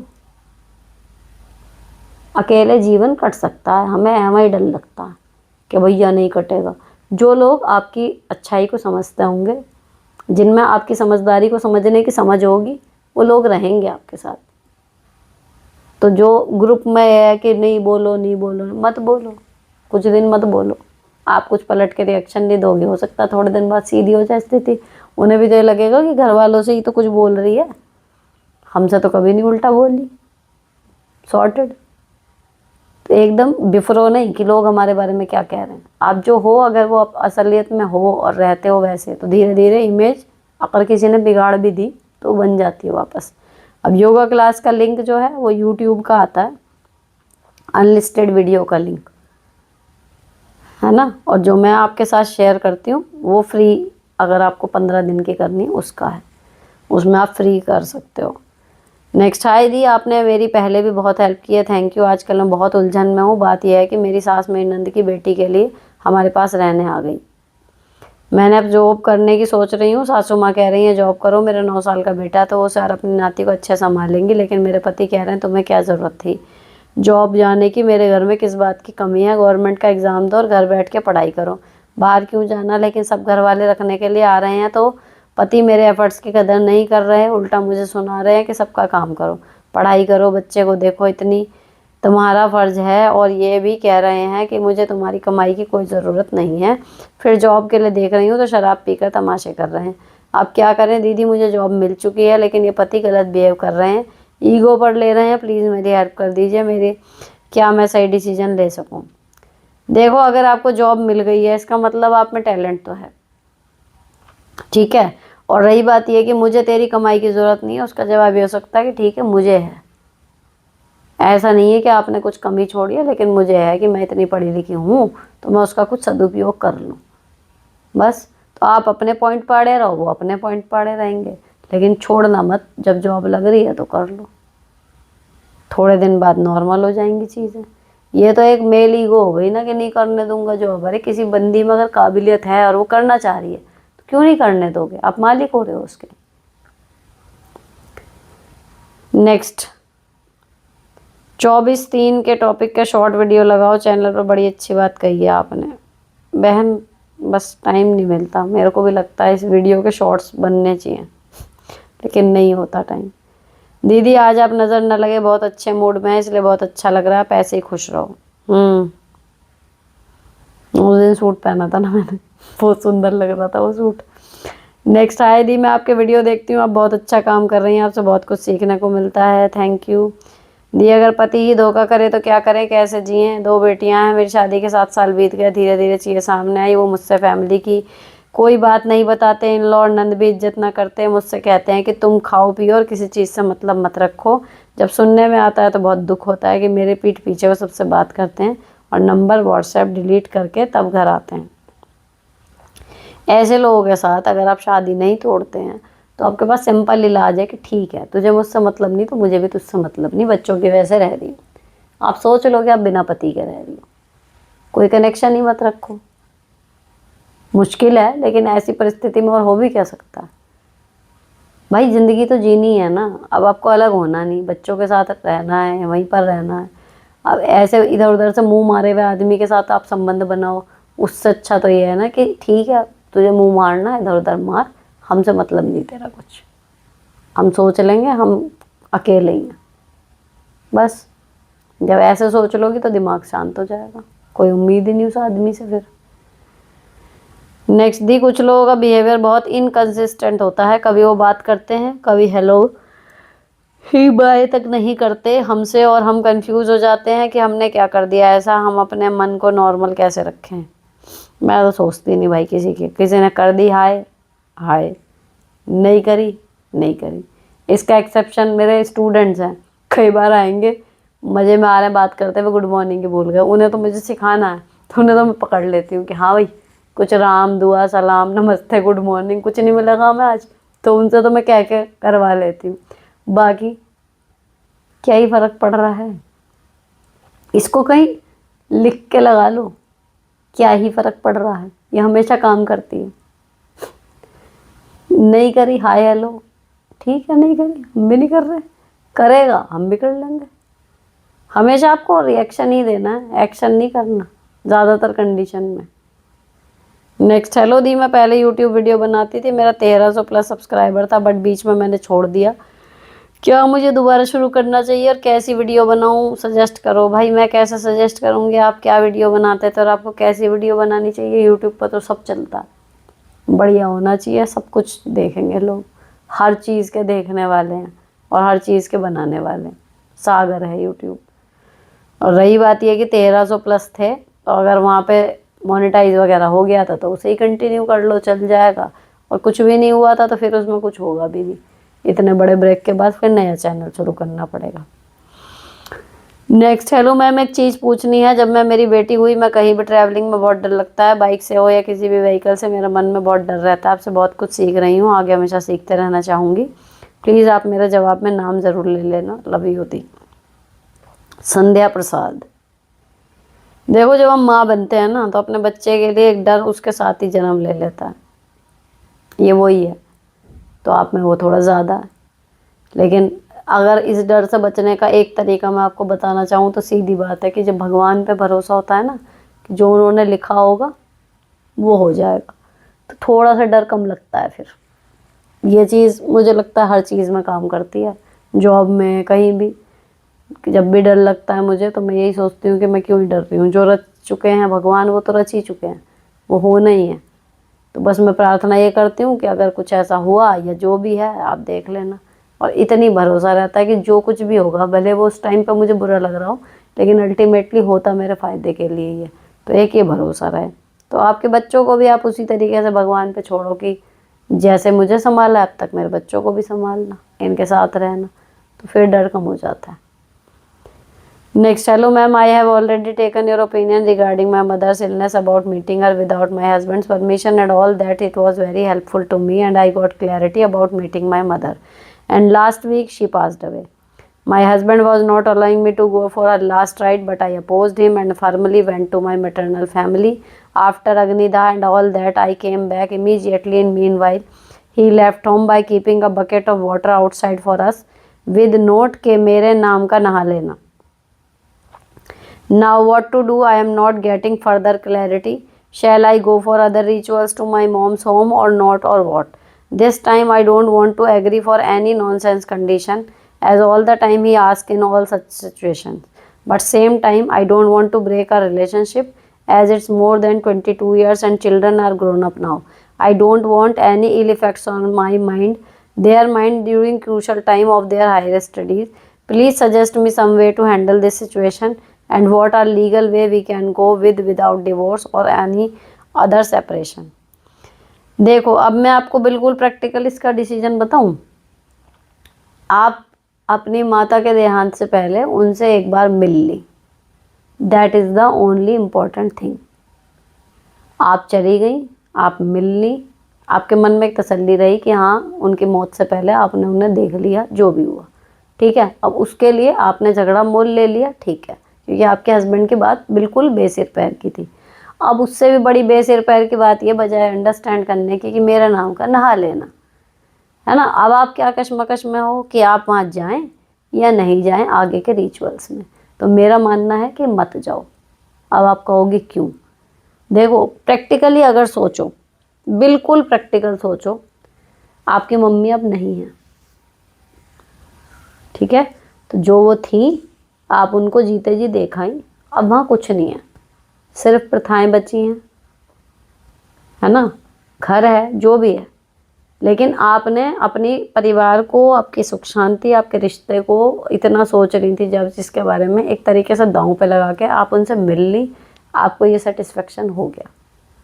अब मत जाओ, क्योंकि अब वहाँ पे कुछ नहीं है। एंड अब अपने घर में रहो, शांति से रहो, इस बारे में बात मत करो। और इसी बहाने आपको कहीं ना कहीं अपने माँ के जाने का जो एक बड़ा झटका मिला है, उससे भी संभलने के लिए थोड़ी सी एनर्जी जाएगी।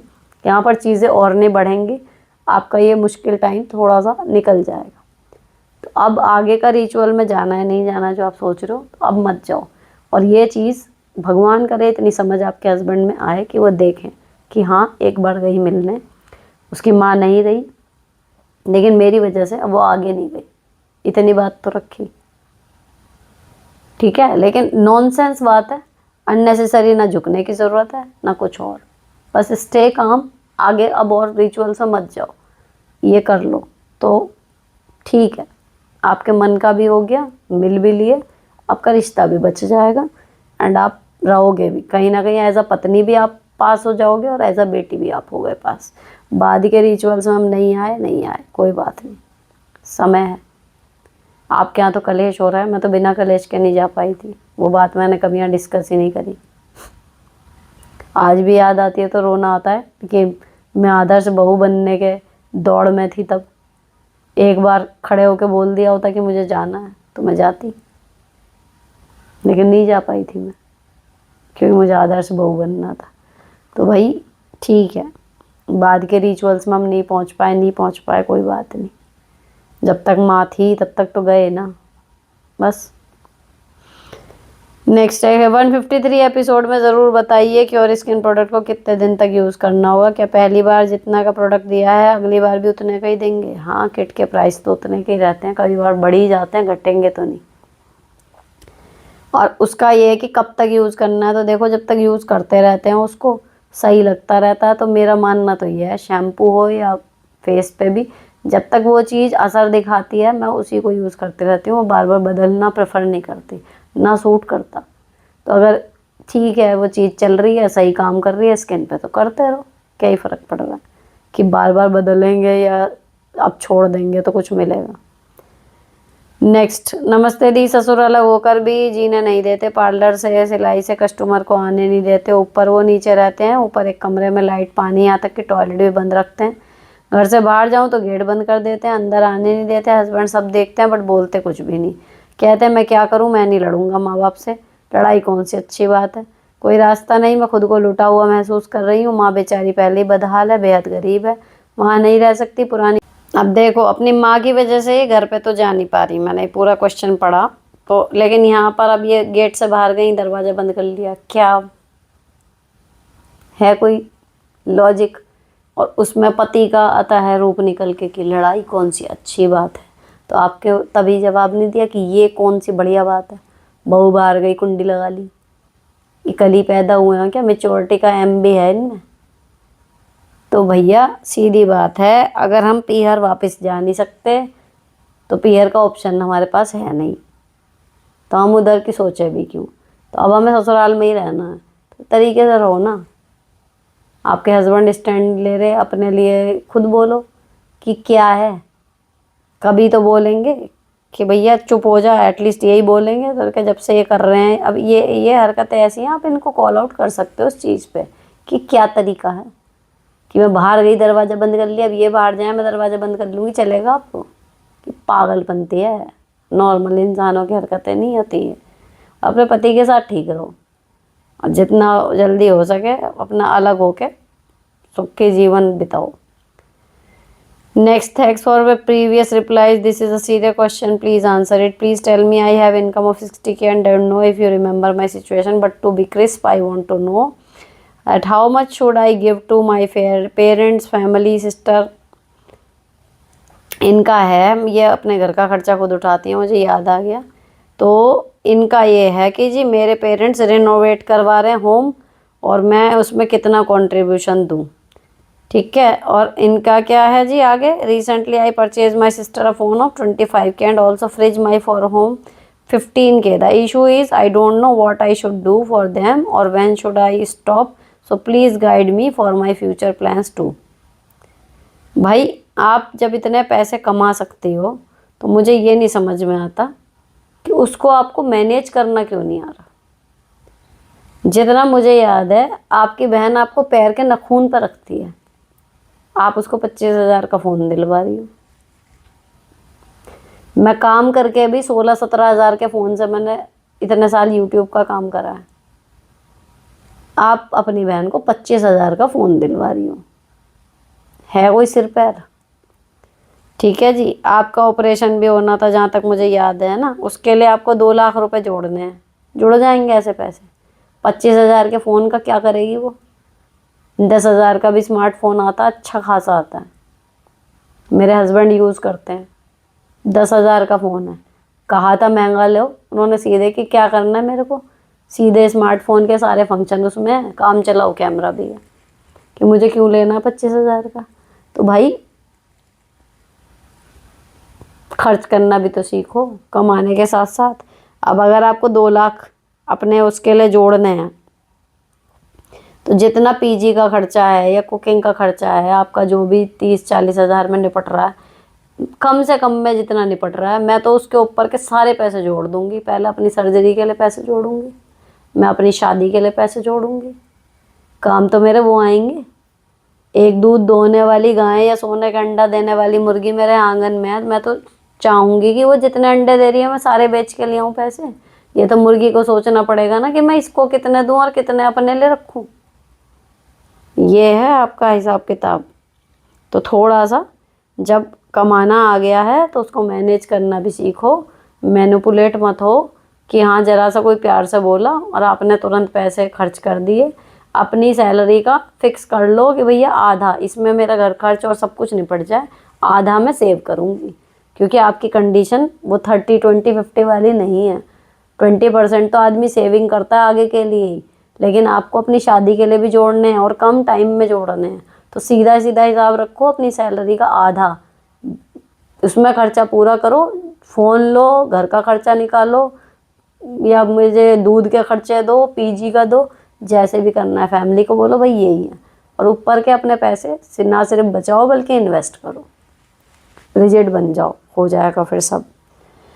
नेक्स्ट और इसका लास्ट क्वेश्चन। हेलो मैम, हमने चिमनी लगवाई है, क्या चाय बनाते टाइम और सिर्फ फुलके बनाते टाइम भी लगानी चाहिए हमें? आप लगाते हो क्या? नहीं, जब कुछ चिकना काम होता है ना तब कर लो उसे, तो वो सही रहती है। ठीक है जी, यहाँ पर हमारा ये ख़त्म हो गया है एपिसोड 152 के सारे सवाल। और जितना मुझे याद आ रहा शायद मैंने एक छोड़ दिया, बहुत ही ज़्यादा लंबा था।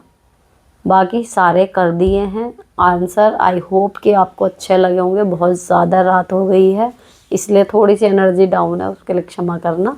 मिलती हूँ आपसे अगले एपिसोड में, तब तक के लिए bye bye, stay beautiful and sorted always.